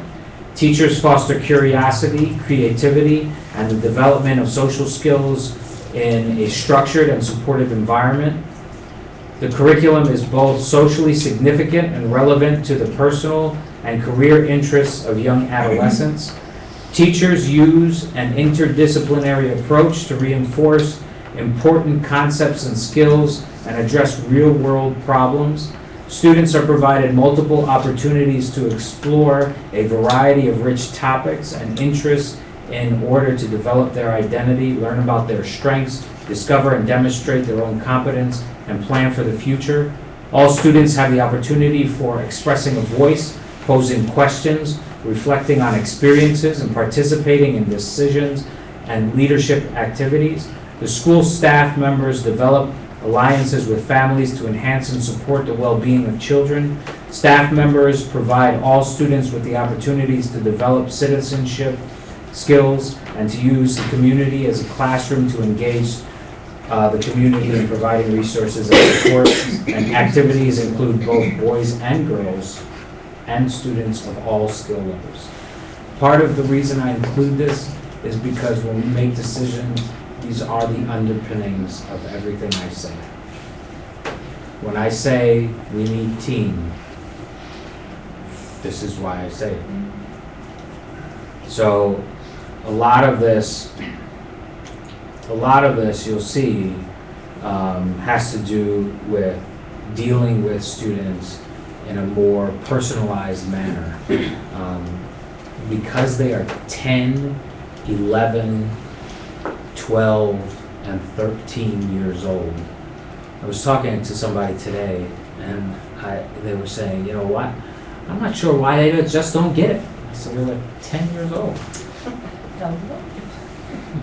They don't know. And that's okay. But our job at the middle school is to teach them, is to help them develop as human beings, as well as to make them academically successful. That's it. So no, you live in this colored thing to Bryce? Yes. Okay. Color things to Bryce. Now, Bryce, I have it here if you want it. Oh, I had it here. It's gone.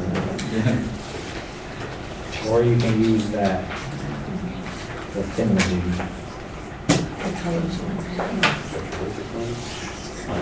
I turned it off on purpose.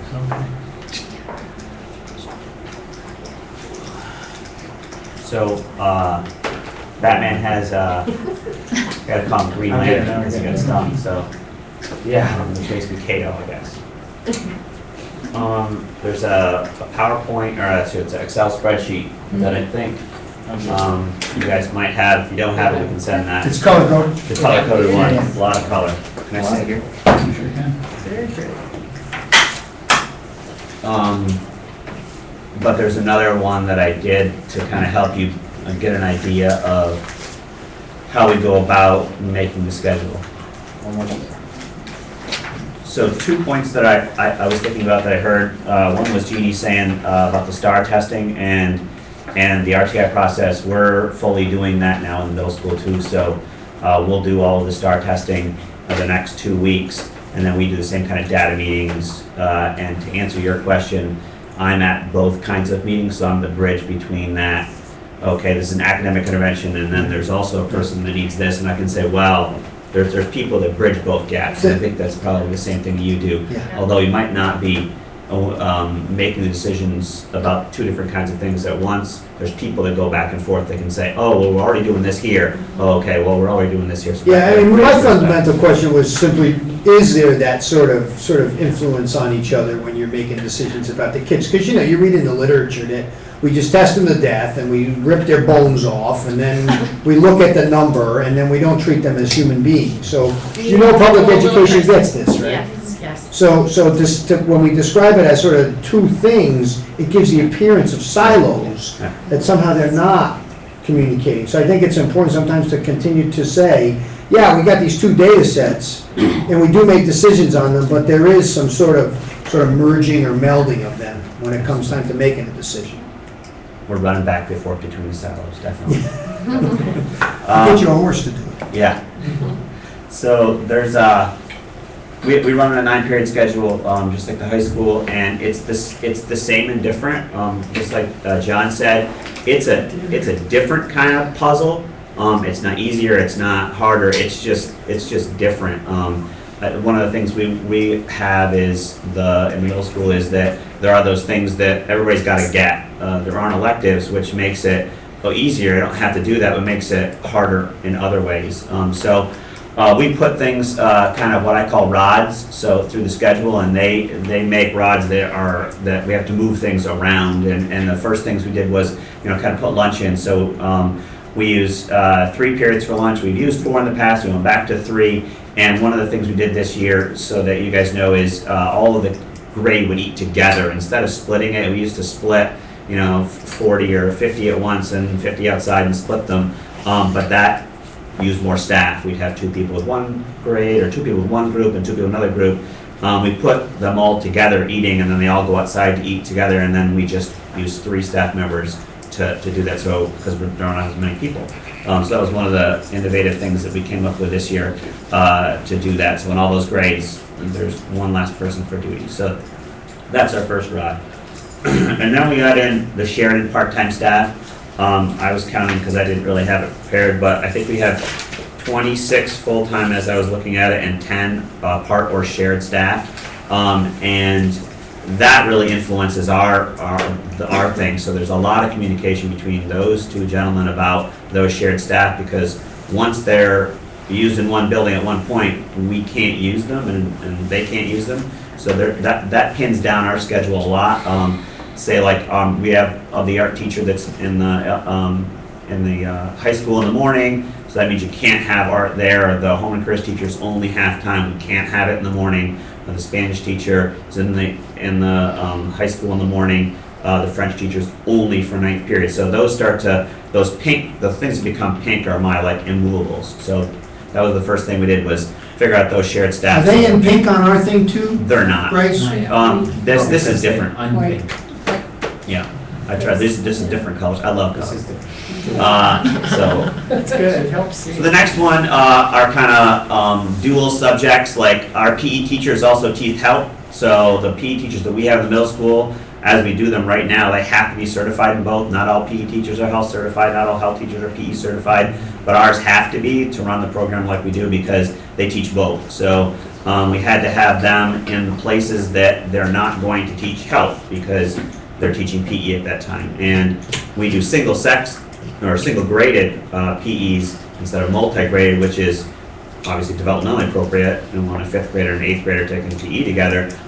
Makes it hard, it also makes it easy. There's some of both in there. So PEs kind of go in next. We also try to keep the PEs away from the lunches, because outside recess, inside recess, using the PE facilities makes it impossible.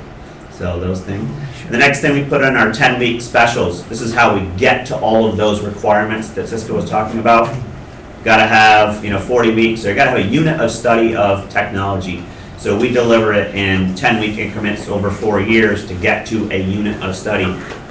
Same thing for a half a unit of health. We do 10 weeks in 7th grade, 10 weeks in 8th grade. We got half a unit of music. We do 10 weeks in 5th grade, 10 weeks in 6th grade. So we kind of block those things together into everything getting 10 weeks. And that really works out for us, because you get so many years to get it all done. So then those are all set.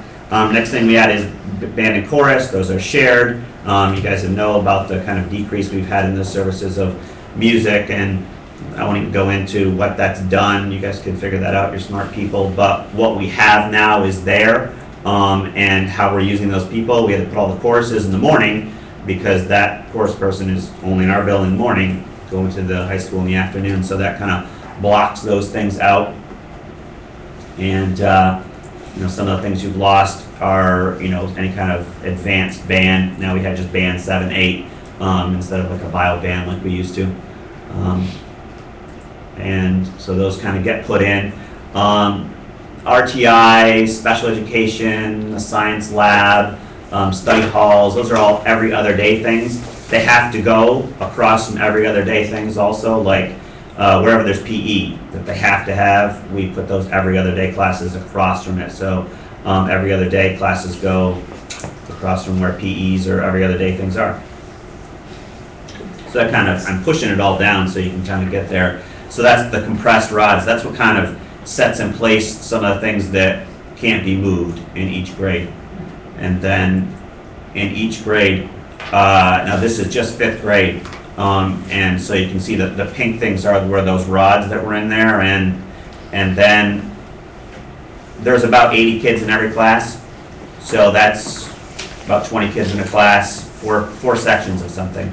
So you have to have 4 periods of a class, in periods 1, 2, 4, 6, 7, and 8. There has to be 4 or else they won't get them all because they need 6 periods of things. They all need those amount of things to get those Part 100 requirements.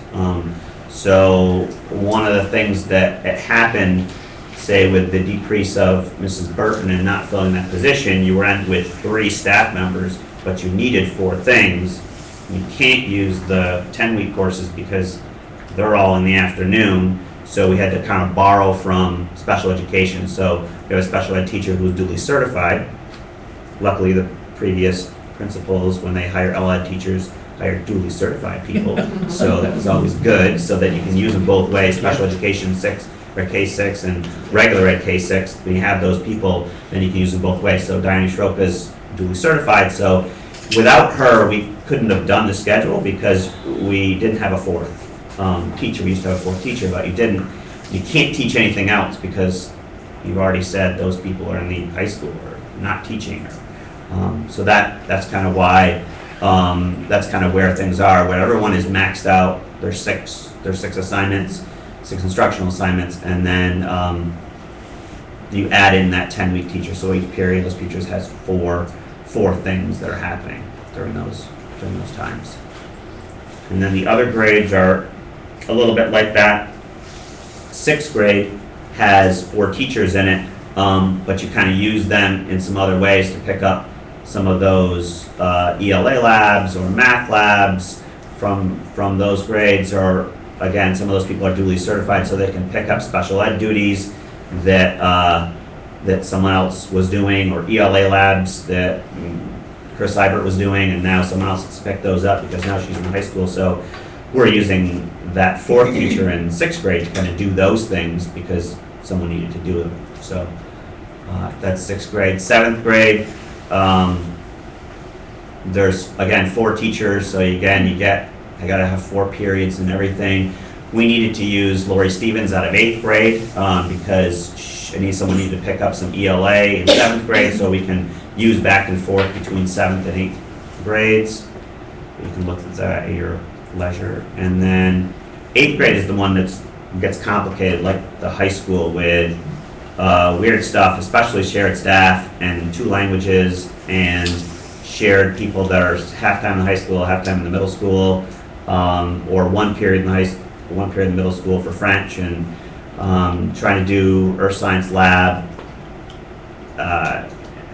makes those things complicated. So luckily it all worked to try to get it all work. So it's kind of hanging, working.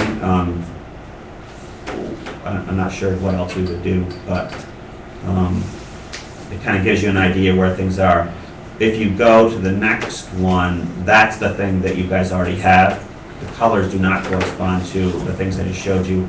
But those are kind of telling you what each person is teaching. The previous slides were all about how we built it and what the thinking was when we were building it. But a lot of the special area teachers, or the maths and musics, might have, are done by quarter, because their things might switch from quarter to quarter, 10 weeks,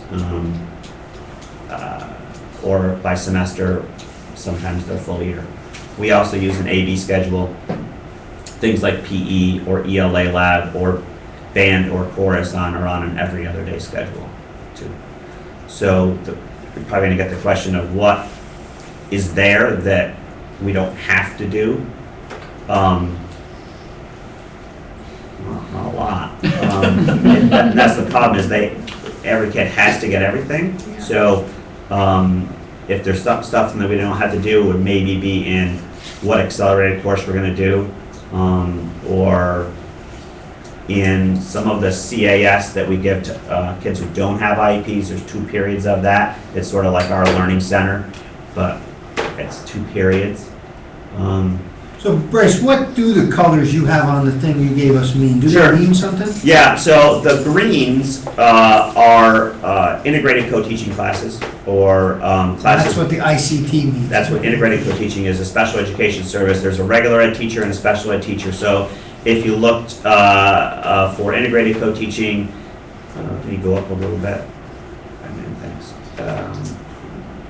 Todd Robinson is teaching ELA 5, integrated co-teaching, with Hodge, which is up a little bit too, I think. There you go. So ELA 5, there's those two periods. That block is a integrated co-teaching block between Mrs. Hodge and Mr. Robinson, sorry. And one is a regular teacher, one is a special ed teacher. So whenever there's two greens, you just gotta find the two greens that are the same. Some special ed teachers have certifications K-12, you know, those are the beauties to have because they can teach anything, and some certifications are either K-6 or 7-12, which are the tougher ones to have. So that first part is all of like the sort of special education and academic teachers, and then as you look down on that, oh, and sorry, the other colors, so reds are special classes, those 15 ones that people were asking about. Oranges are consultant teachers, similar model of special education teacher. There's a regular ed teacher and a special ed teacher, but they're not co-teaching the class. The special ed teacher is helping to modify curriculum and help kids, but it's not a integrated co-teaching session, but it's very similar.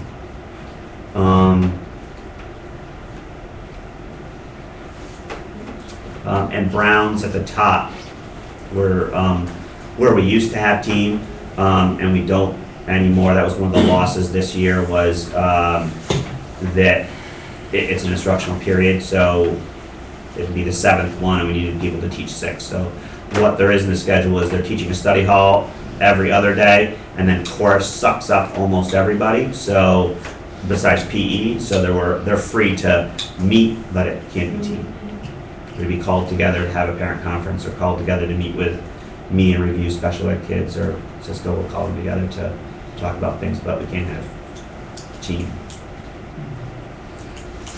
So that's the color coding, and then special areas are done by each person or whatever down below. And then further on down, there's AIDS, or our 811 program, which is a little bit different. That teacher would teach across 5, 6, 7, 8 different classes, different, just about anything. She's pretty special, so, with her certification. That's kind of the middle school schedule. It looks really complicated because it's kind of pieced together, and paring down about what we've needed to have and take certain things out.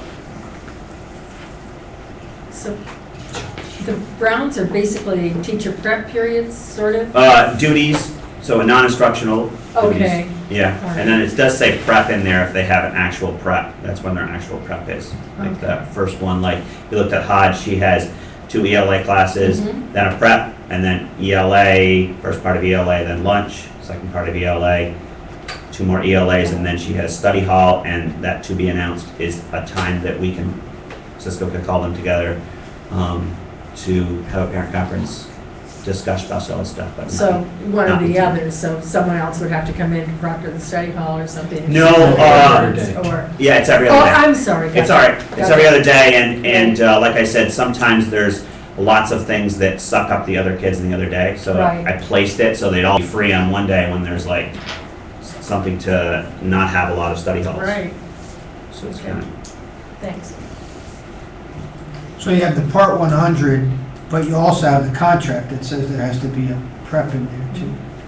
yeah.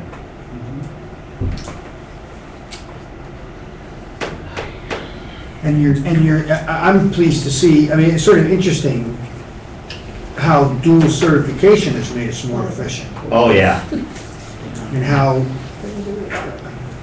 I mean, there are other places where we could encourage that, or investment, to have people dual certified to help us be more nimble. Remember that word? Right? So That's a contractual thing as well, right? Can people be more than how many things can you be certified in? As many as you want. How many do you want? Does that- How hard is it to get certified in all these things? Just more graduate courses. Oh, it's more courses, it's always coursework. Yep. They are. Tests.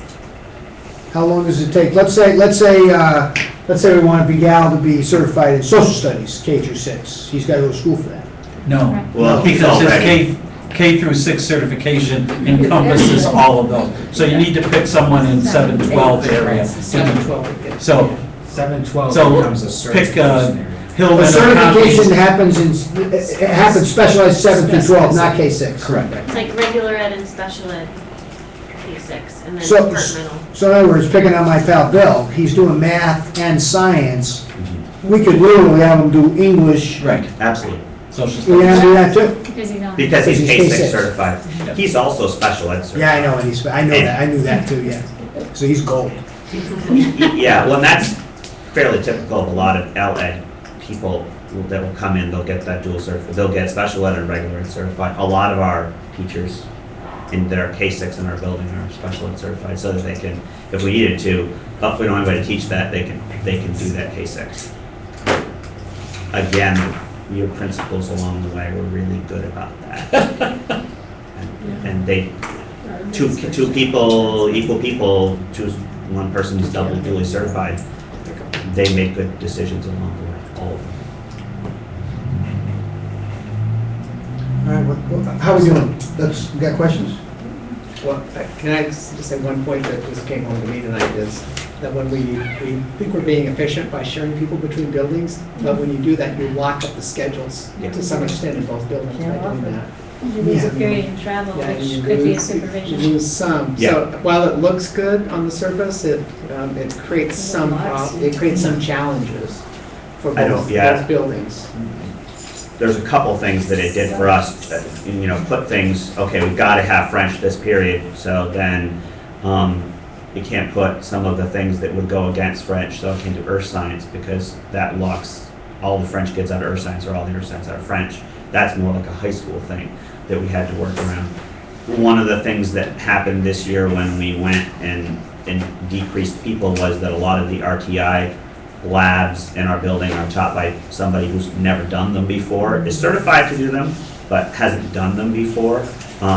Legally they can do them, but they're not skilled in doing them. They're learning that this year. We lost that, definitely, that was a loss from this year to last year. Or like the art teacher, okay, so she's, there. Typically, that person might have done a duty, but now they're traveling. Now I'm down a duty and down a duty and down a duty, and we're like, okay, who's doing those things? So every time you travel, you basically lose a period, And we have 10 people that are part-time. That's the same, yeah, we have the same problem between both buildings, because we've lost, any teacher that we had flexibility. I lose teachers to do prep or to do a duty, because if they have an AP class, they get additional prep by contract. If they have, if they travel, they lose a prep by contract, or if they travel, they don't do a duty. So you have to, that's why I have Robin doing 2 periods of lunch duty as my dean of students, because I don't have any teachers available to do it. You have to fill those slots. Yeah. Questions? Bryce, what's the UC designation after some of these? Unclassified. So there are 2 CASs that are they're not kids that are classified. They may be kids that have 504 plans, or we're trying to avert classification by giving them a service like that, so they don't have to be classified, which has been really helpful, but those were things that would, I guess if you're looking for bare bones, things we don't have to do, we don't have to do that, although our special ed numbers might go up if we do. Yeah. It's a trade-off. And I'm telling you, that little point is really fundamental to our budget discussions. I think sometimes we don't think through the consequences of these things because, well, to be honest, you don't tell us. We don't ask, you don't tell us until it's already done, and it's like, well, here's what you're losing. Part of it is that, you feel, I think we all feel a responsibility to offer something up, to help out, to try to do what we can with the minimal requirements that we can. Well, we agree, but I think some of that falls on us. What happens is that it becomes sort of like this you know, you can think 10 steps ahead, but then all of a sudden you get an influx of students who have needs, and then all of those steps that you thought through are, you know, you have to backtrack. You trip on the 11th step. Right, right. Okay, questions for the middle school folks? Okay, so we can move on in the agenda, and I believe it's time for board forum. I just have one addition. I think most of you should have received from the Central New York notification of an event the Manufacturers Association of Central New York is putting together. They're known as MACME. You'll probably be hearing a lot more about that as in the group Charlie Borgognoni's working with. They'll be giving an annual Careers Day / Business and Leadership Forum on October 4th at Welch Allen in Skaneateles. Attending will be the commissioner and the vice chair of the Board of Regents, Tony Gotard, he's truly one of the most knowledgeable regents we have and a big proponent of rural schools. Sharon Contreras, who is the new superintendent, or I guess she's not really new anymore, at Syracuse, and Jody Manning from OCM BOCES, and then the superintendent of Lafayette as well. So we'll be in attendance. It runs from, I think I'm not sure I have the time on this particular piece of paper. I believe it's something horrible like 8 to noon. It's early morning, but just half a day. So, How's he doing? Who? Charles Borgognoni. Borgognoni, very well, actually. He's making some great connections for us. Our business partners are up. And at present, he's sort of investigating getting back into the Rockefeller grant cycle. We had a Rockefeller grant, I believe, 10 and 9 years ago. You're not allowed to reapply for 5 years, but they are very interested in some of the work we're doing and training. So we're going to be applying for another grant there. And you know about Thursday's board presidents meeting. I don't know whether you can make it or not, but I'm going to, we're going to Board Service Academy, we're going to Leadership Academy that's on that Thursday. same day. Yeah, and I'm just headed right after that, straight to Skaneateles, because I think we finished that at 3. So I'm just headed straight to Skaneateles. For what? The board's president's roundtable. Yeah, I never heard about that. Oh, yes, you did. You've had several notifications from CNY. Yeah, I'm sure I mentioned it in have. the board meeting. Yeah. Do you believe that's important to us? Well, they're going to be going over core curriculum. And what are they going over core curriculum that affects us that you think we don't get sort of around here?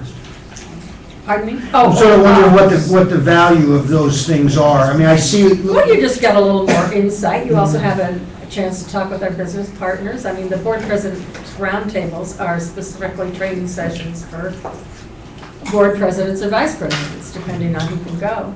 I think they're quite valuable. Other things for board forum? Facilities meeting last Wednesday. I guess the roofs are done and things are on track for next year. We had some allowances in the roofs, and which is money that's set aside for contingencies, which we don't have to use. So it looks like we're getting 40 or 50,000 back. I mean, we didn't pay it out, but less. So that'll be money available for our phase 2. And that's because they, I mean, Because, well, there was the gypsum decks were in good shape and various different reasons. well, that's good news, right? That's good. Yeah, it's always good. Yeah. It costs us less money to get what we want, right? Yeah, well, and, you know, we will have to have alternates that we're thinking about, and they'll, I think, Beardsley's come to the next meeting, maybe, tell us about the potential alternates. So can we, this roof money is still part of the capital project from, No, no, that's closed. It's a new one. This is the new This is the capital new, project. yeah. Okay, so we're already carrying over funds. Yes. We spent 2 million plus Yeah. on the roofs, which was anticipated, so. The roofs took a big chunk of it. Yeah. Yeah. Board forum? Okay, so that leaves us to open forum. District residents, opportunity to ask questions? Yes? I don't know who that fellow is. No. Questions? I'm not a district resident. Okay. He's not a I'm one of the employees. So we have consent agenda, 7A through, looks like E. Is there any need to take any out? Okay, hearing none, I need a motion. So moved. Second? Second. All in favor? Aye. Okay, passes unanimously. That puts us on to correspondence. None? And new business, which we have none listed. So that moves us to board goals of old business, and I believe there was intention to wordsmith one and add a second. Yes. So let us move to that, looks like page 28, 29, and 30 of your packet. And I believe that so we have some wordsmithing on the academic achievement, number one. Looks like we've moved to 100% grad rate with emphasis on college and career readiness. And I know there was discussion about this via email, so Yeah. why don't we have that publicly, Gary? Would you lead us in that? Well, we talked last time, I think, about trying to come up with some kind of incremental steps to take so that we could put a, I guess, percentage of students that would be designated college and career ready based on Commissioner King's standard of achieving an 80 on English 11 and Regents and 75% on the English Regents and an 80 on the Math Regents. Math Regents. It'd be nice, and when we get this document done, let's articulate that in this. Can we articulate that in this document? That actually defines what college and career ready, what Yeah. you just said, that we have to sort of search all the time. Be good if it was right Yeah. there. That's not a big deal. So I think one We're of the, comfortable with that, right? Putting those numbers Yeah, specifically in there? Okay. my sense was that we were all in agreement that this was a good thing to do. I think we're struggling to figure out how to phrase this so that we can not adversely affect teachers' performance because some of these kids will have already taken these courses and moved on, but theoretically they could be counted, I guess, so. Right, it seemed like that was the essence of the discussion, that we would be stretching ourselves for this, knowing that there were 2 grade levels that we would not meet They already took the test. because they've already had the test. Right. So there are We going to can't be impact. incremental increases over Right. time. The idea is that really where this goal starts is at 9th grade, Yeah. because that's where a lot of our students will take their first Math Regents exam. And then 11th grade kids, that's where they'll take the Regents exam in English. So the challenge is just, if you make it to meet the aspirational goal, which is what we get a rating from the state or a percentage in terms of data. We had 38% met the aspirational goal, which is kids that met both of those college and career standards. So it would be really nice to increase that percentage, but to make that the goal is very difficult because it's measured based on exams that our seniors took sometimes 3 years ago or 2 years ago for the ELA exam, or 3 or 4 years ago. So what we want to do is, I think, if the best way to translate this into a goal for me is to focus on existing 9th graders and 11th graders in terms of taking those exams. Well, I don't think the board wants to hold you accountable for something that you can't, I mean, that it's not actually physically impossible, that it's possible to achieve.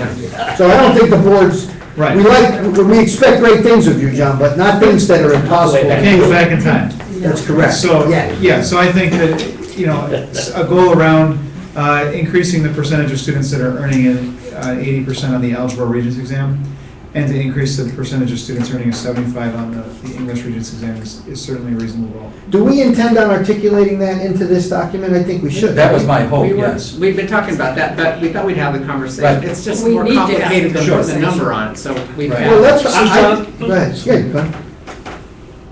To make the determination of college and career ready, the 80 on math, is that a test they take in 9th grade? Yes. It's Well, not necessarily, it's any math Regents exam. So it's based on that they've earned an 80% on at least one Regents exam in math. Now, Most of this us will is- get 3 shots at it. A lot, almost every student, pretty much every student will take the Algebra Regents exam. A smaller percentage will take the Geometry Regents exam, and a smaller percentage yet will take the Algebra 2 and Trigonometry Regents exam. So, most of the kids who take Algebra 2 and Trigonometry, they got an 80 on the Algebra exam. The issue is that my weakest students in math are kids that will start out high school and they'll take transition math in 9th grade because they're really not ready for algebra. Then they'll take algebra in 10th grade, and we try to get them to pass. That's our goal, is to get those kids to pass. And then when they're juniors, they're taking an elective class, like a non-Regents geometry. They're not taking, so you only have to actually take one Regents exam in math in order to graduate with a Regents diploma. So for a lot of those kids, it's algebra. The problem is what we're experiencing is that those kids are finishing their math requirements with non-Regents geometry. They don't take a math their senior year, and then they go to TC3 and they want to enroll in college. And they take the placement test at TC3, and they are leaps and bounds away from where they need to be in math to be successful in a college level curriculum. So all of those kids end up taking a, pre-college math at TC3. So how do we fix So that's, the challenge is, it's a twofold problem. One is to get their scores up in the algebra. That's the state's issue. But the greater issue is keeping them in Regents level math longer and keeping them in math in general longer. Because those kids should take transition math, algebra, and then take Regents geometry. And then they could be taking functions, trig and functions, which is sort of a lesser than algebra 2, but still a pre-college level math. What are the math requirements to graduate? 1 Regents exam and 3 credits. So they have to have 3 credits in math. 3 credits of math. So it's not a requirement to have algebra. It's, Can't take the algebra is the only, geometry. it's the first Regents exam, so that's the Can't one take that you geometry, pretty can't much take have to take. Yeah. That's your gateway to everything. Yeah. The exception So wait a minute, I want to make is, sure I understand this. The state says if you can pass algebra, you're college ready? With an 80. with an 80. If I'm you sorry, pass algebra okay, with let's say it's an 80. Thanks for clarification. That's what supposed to make me feel better. That it was an 80 and not a But then when 65. they get to college, they're still not prepared because they didn't take enough math through their later stay years with of it. college. So that's why there's other. But here's what I've heard further. I've heard you tell me career ready could be even more rigorous than college ready from a mathematics perspective. I've heard you say this, mutter this. Leave among here going to others. construction and don't take geometry. Good luck. Right. Peter overcame it. Did you do little geometry? In fact, I did. He's got a physics professor for a son. I don't want anybody building anything in my house. They can't use a square. Okay, so let's get this wrapped up. Can we get this goal? I'm not sure, we're discussing it, but let's see if we can get it right. The challenge for me is that I think it's, the only piece that I struggle with is that even a 100% graduation rate is an aspirational goal for me. It's something that we're always going to strive for. We may not ever reach it, but we're really close, and I want to keep fighting to get a little bit closer.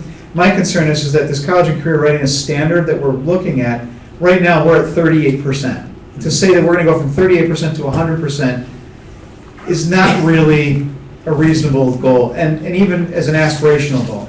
I think that if we said 4 years from now, we're going to get to 80% of our kids meeting that standard, I think that's a really strong statement about what we want to do. But I think if we said 100%, that's just going like, yeah, is I think the reaction that we're going to get from staff. Is it- Okay, now internally, Internally, you're gonna have that issue internally. right. Externally, somebody would say, what, you don't want 100% of the kids to be college and career ready? So we have to think about these things, I think, from both, so there's argument for both perspectives on this, right? Yes, this point? Absolutely. Yeah. So we have to come to a decision because we want to adopt this. If we say we want to have every student be college and career ready, then I absolutely am 100% supportive of that. What I'm a little bit apprehensive about, admittedly, is saying that 100% of our kids are going to get 80% on a math exam and 75% on an English exam. Because I We have think, to be careful how we word this. I'm less interested in what you're worried about, to be honest, because I really believe that, I think that I think the aspirations of that 100% is really important for the community, regardless of the sort of obstacles that, I guess I'm expressing my opinion. That's the sort of thing that is exactly the kind of stretch, we want. And if I hear you almost tell me in some ways, you feel like the graduation requirement you believe is much lower than it's Yes, college. absolutely. The thing is, if you'll recall, a couple of months ago, I gave a presentation on the new graduation, the new safety nets. the Oh, special yeah, education all these, credits. 45 on this Right. and 55 on So that. at the same time that the state is saying, okay, for this kid, they can graduate with a diploma with a 45% on a Regents exam, then they're saying in the same breath that they gotta get an 80% to be college and career ready. So I'm caught between that rock and a hard place by saying, you know what, I don't like going to the community going, we're gonna really try to get every kid college and career ready by this definition. I would rather we say, college and career ready for that kid who gets a 45 means that we as a district are supportive of them going to a career center and supportive of them going into getting a vocational program so that when that kid doesn't graduate with a Regents diploma or doesn't get this, I can still tell you that, they're career ready because we focused that student on learning a skill. Because we do have programs for those kids at BOCES. And the key is that as a district, I want us to support those kids. I get very upset when I listen to Commissioner King talk about that every single kid should be college and career ready. When I was a school psychologist. I came from an alternative high school before I started working in the mainstream schools. And I'll tell you that, there's a lot of kids that I'm very passionate about defending that will never, in a million years, pass a Regents exam with an 80. But you know what? We got them a 55, and you know what? They're going to make a hell of a tradesman because they worked their butt off in a skilled trade where they were hands-on. And you know what? That kid might be working at Jiffy Lube changing your oil every single day. But you know what? He's making a living and he can support himself. I define that kid as career ready because I helped that kid get ready for a career. All right, so let's get, If we want to use the definition of 75 and 80% on those exams, then I will say, absolutely, I'm going to strive to get 80% of our kids to that standard. But I'm going to strive for 100% of my kids to be college and career ready by a standard, by saying that we are going to utilize all of the resources that we have at our disposal as a community, as a school district. We're going to get every kid college and career ready. Why don't we look at it this way?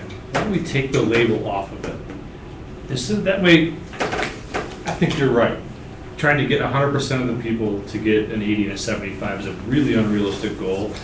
Sets you up for failure all the time. You're not going to get there. I don't believe that goal should be something that you can't attain. I think we can get 100% to graduate, but I don't think we can get 100% So of that. we could argue about that. It's at that point. At this point, though, just take the label off of it. Don't call it college and career anything.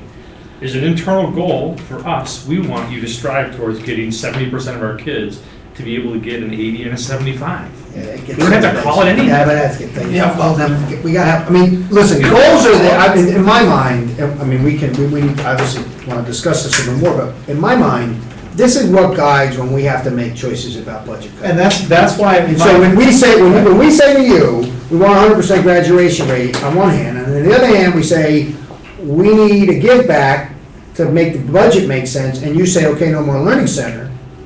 And you said to us, that is what's helping you in many ways get to that number. Yes. This is where the rubber hits the road. It doesn't really matter what we label or the numbers we put on. If it guides our budget money-making decisions, it matters. We are telling these people that's true north. True north is this, whatever this number is. What we got to debate about is what is true north, not is what is attainable, in my opinion, but what is true north. What is the most important thing to us as a district? Because ultimately, we've got to make budget decisions on this, and if you say to me, or us, because of these cuts, it's going to make attaining this goal that much more difficult, we have to take responsibility for that, I think. Say it's the same as the third grade, all students reading. Exactly right. by third It's the grade. same idea. That's what frames our It's the same idea. conversations at It's the staff same level, idea. administrative level. It's the same here. idea. Yeah.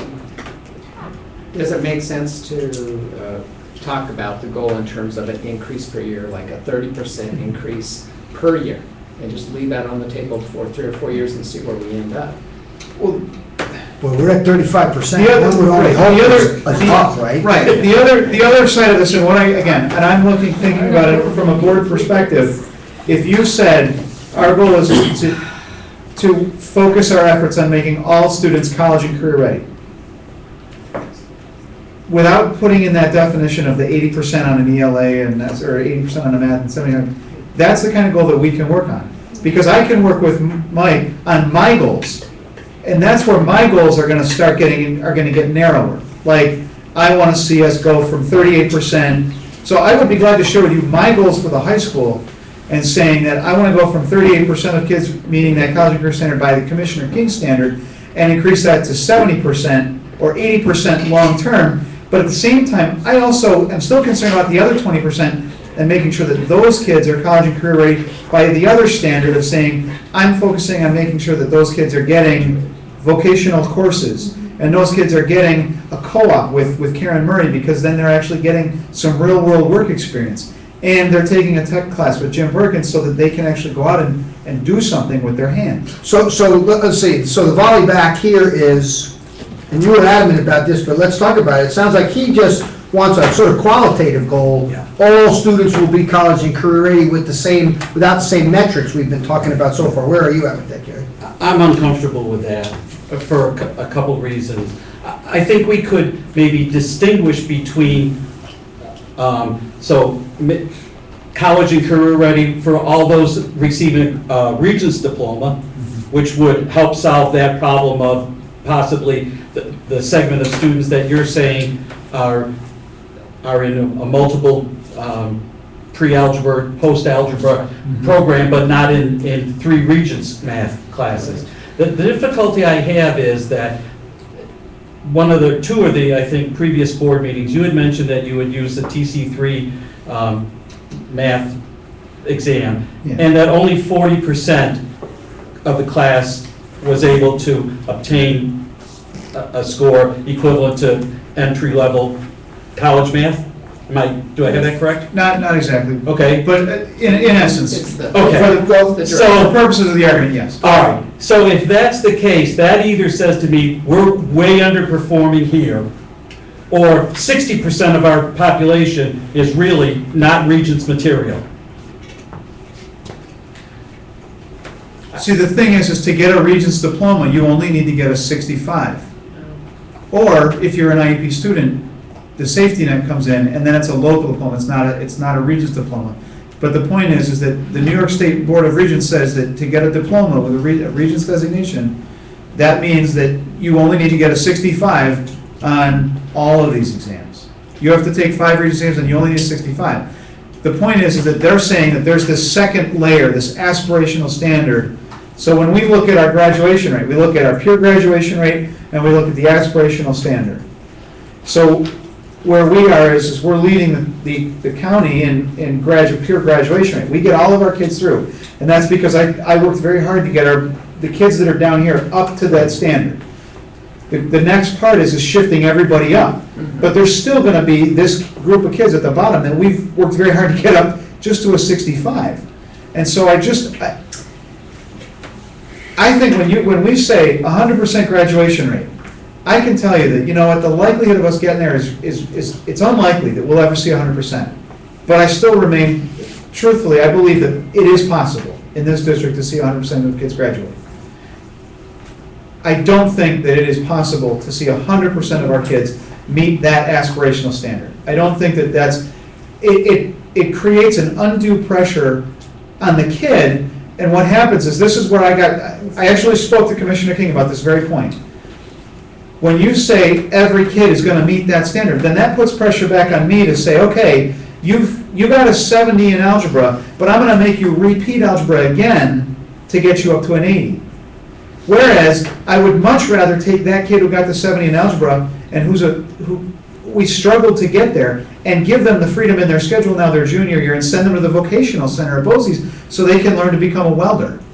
But if I have to keep that kid here because I got to repeat algebra, or put them in a learning center so that they can get interventions and bring their score up in algebra, now that kid isn't going to be career ready by the definition that's a whole lot more important to that kid. Because you know what, that kid isn't gonna go to TC3, even though I may wanna get them there. The reality is that kid could go to BOCES, learn how to weld, and is gonna make more money than I'm making right now as a welder.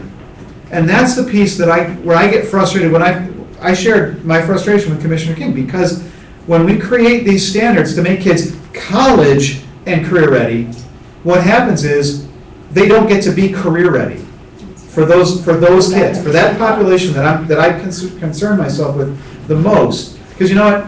Abby's gonna be college ready. Trust me. Abby's ready for just about any college this country can throw her. I'm not worried about what Abby's gonna do. I'm worried about the kid who I gotta call home every third day because he doesn't wanna come to school. And I'm worried about the kid whose parents, you know, are struggling to find a job to keep the kid clothed. And, you know, I have a chance to take that kid out of a situation of poverty and give them a skilled trade. But if I spend too much time and too much energy focusing on getting them to an 80 in math, because if we say 100% of kids, then then that's where we say, we're gonna make our decisions on that. So that's why I think you and I philosophically are right here. It's just the way that we word this. If we say, you know what, it's gotta be that 80% in math, then, and 100% of the kids, then that means that I'm gonna keep kids back from the career center so that they can repeat algebra and really focus on getting ready for college level math that they may never take.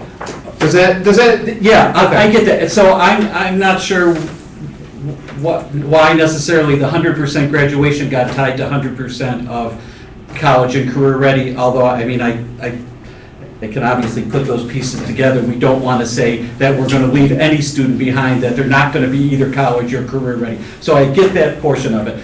But I do think that we could at least set a percentage to say then 90% or 85% or whatever the percentage is, that's the goal. And when we get there, then we can push the goal higher.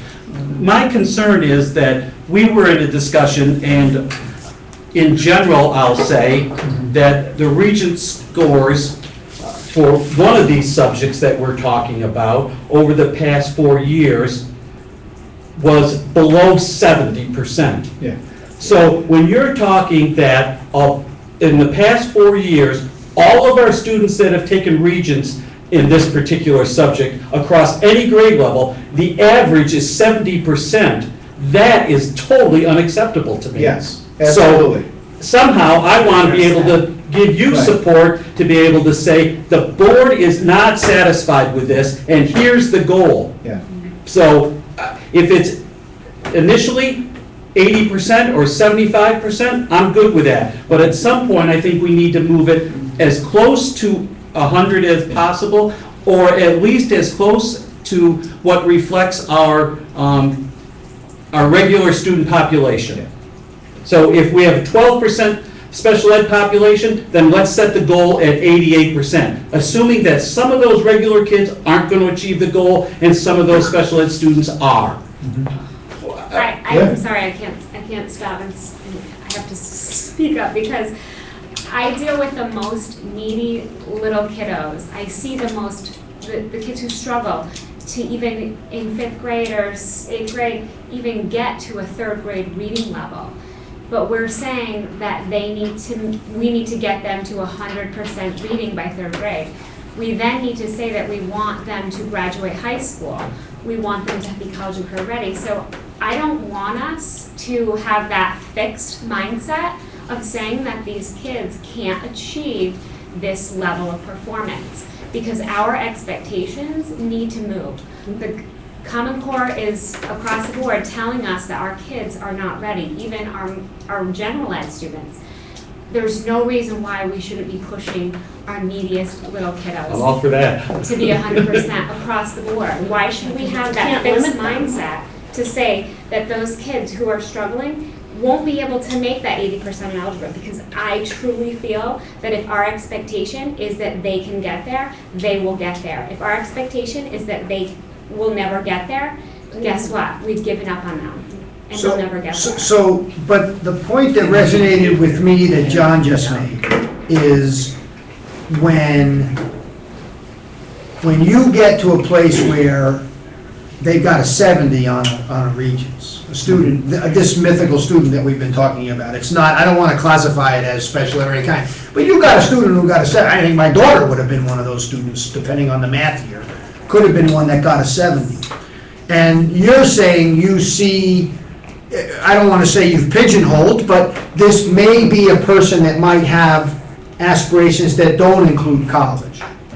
You're saying rather than open this career world or this world that might not include college, rather than opening that up to them, you're saying, no, you gotta come back, you gotta get that 80%. And I think you're gonna get that 80% on that Regents, Right. one of those math Regents. Right.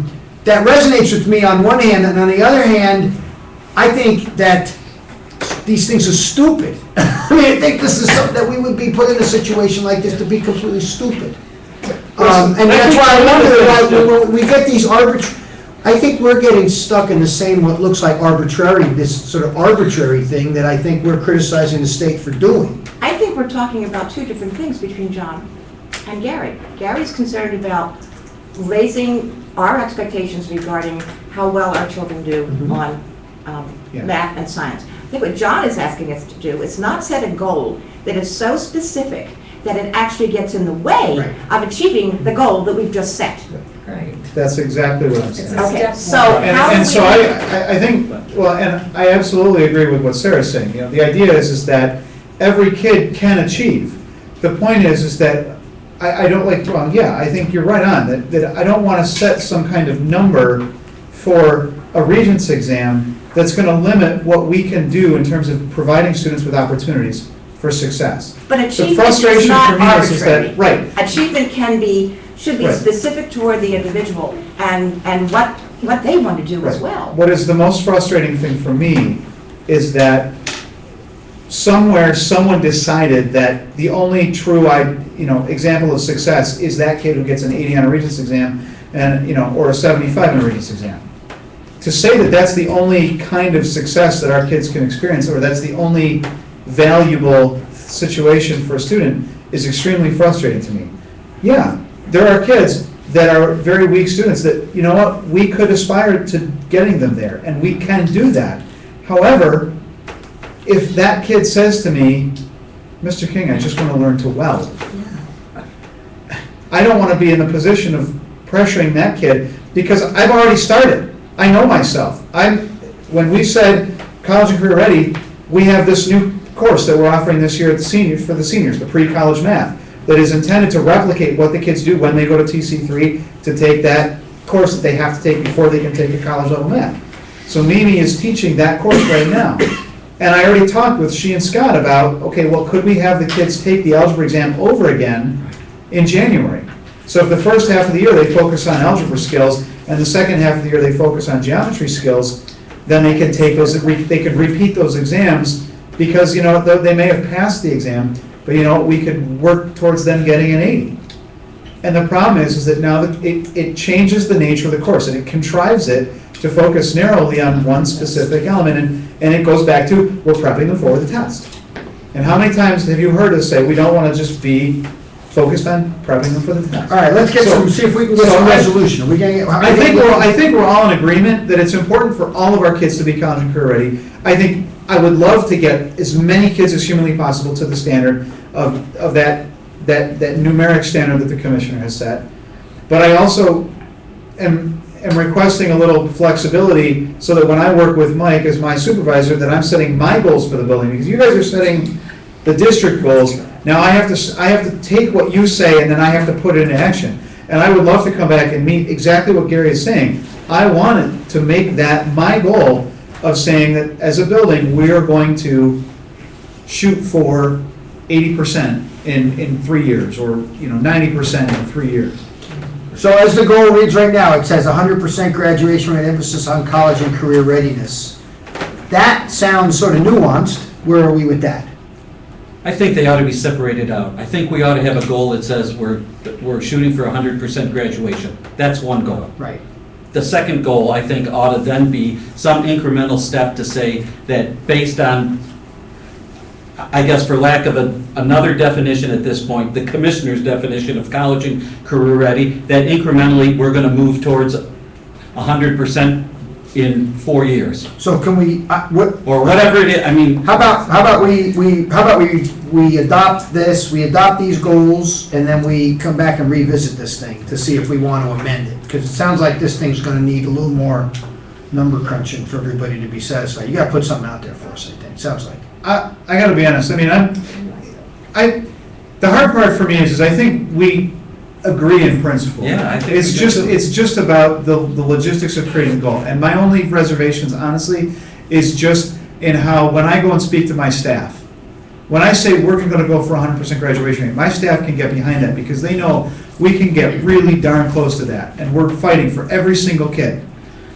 I worry about trying to say, when I say we're going from 38% where we are right now to 100%. Well, okay, well, I agree, I absolutely agree. Maybe he said it doesn't have to be Get to 100%. I don't think it has to be 100%, and I don't think it has to be 100% this year. Yeah. But we've got to be moving towards that Towards goal, it. and to me, Okay. it's got to be measurable. So why don't you take a shot at it? Take a shot at giving us some numbers you're comfortable with around An this college. increase of career. 20% each year for the next 3 years.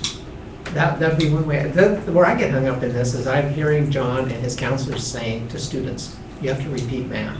They're saying, they and their parents are saying, I've achieved what the Regents minimum is. Sorry, it is a minimum to 65 or whatever, but now you have to repeat it. Of course, think about that. Think about, we just saw the staffing. We just have to think about what we're really saying, that you have to repeat math class in order to raise the Regents score. But we don't even have 100% of the kids that can even get to 65, right? No. Well, I think our goal We're at is. 38?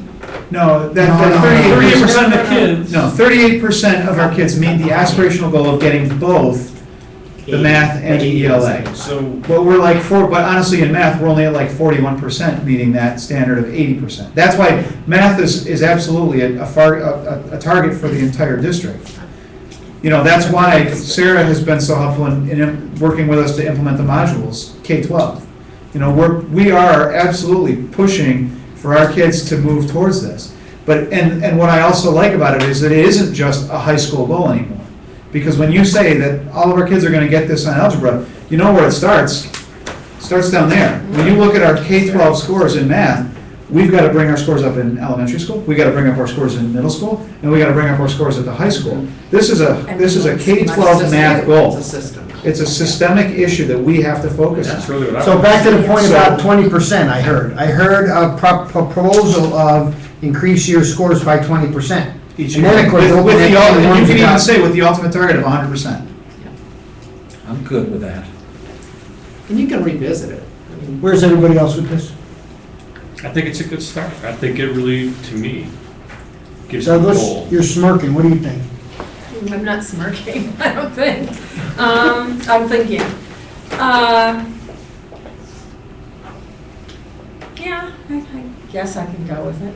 I was certainly content with the 100%, but I can buy into that argument. It just came as a surprise. I hadn't heard anything about an alteration, so I was surprised at the Well, discussion. yeah, I think John's point that he doesn't want to have any goal get in the way of somebody being a damn good builder is a well-taken point. Right. And so Yeah. yeah. Okay, Jane, where are you at with this? I'm just a little uncomfortable with goals that get in our way of achieving that goal. Exactly. The other aspect too is that I like a goal that's somewhat flexible, and I think Gary's talking about the metrics of how we achieve that goal, not necessarily how that goal is stated. And it's semantics, and I think we have to be careful about that. Anything for you to add? I just want it to be attainable. I don't want to give our administration and faculty a goal that's not attainable. That to me is just, you never would do that in the line of work that I came from. You would never try to give a goal that you can't attain. It just sets you up for failure. Abby, are you following this closely enough to have a thought about it? And I think they're silly. I've said it for the last year and a half. Just putting So it I'm out never there. going to change that. The other ones aren't. I'm good for now. You're good for Well, the practical side, John's standing in front of his staff. Yes.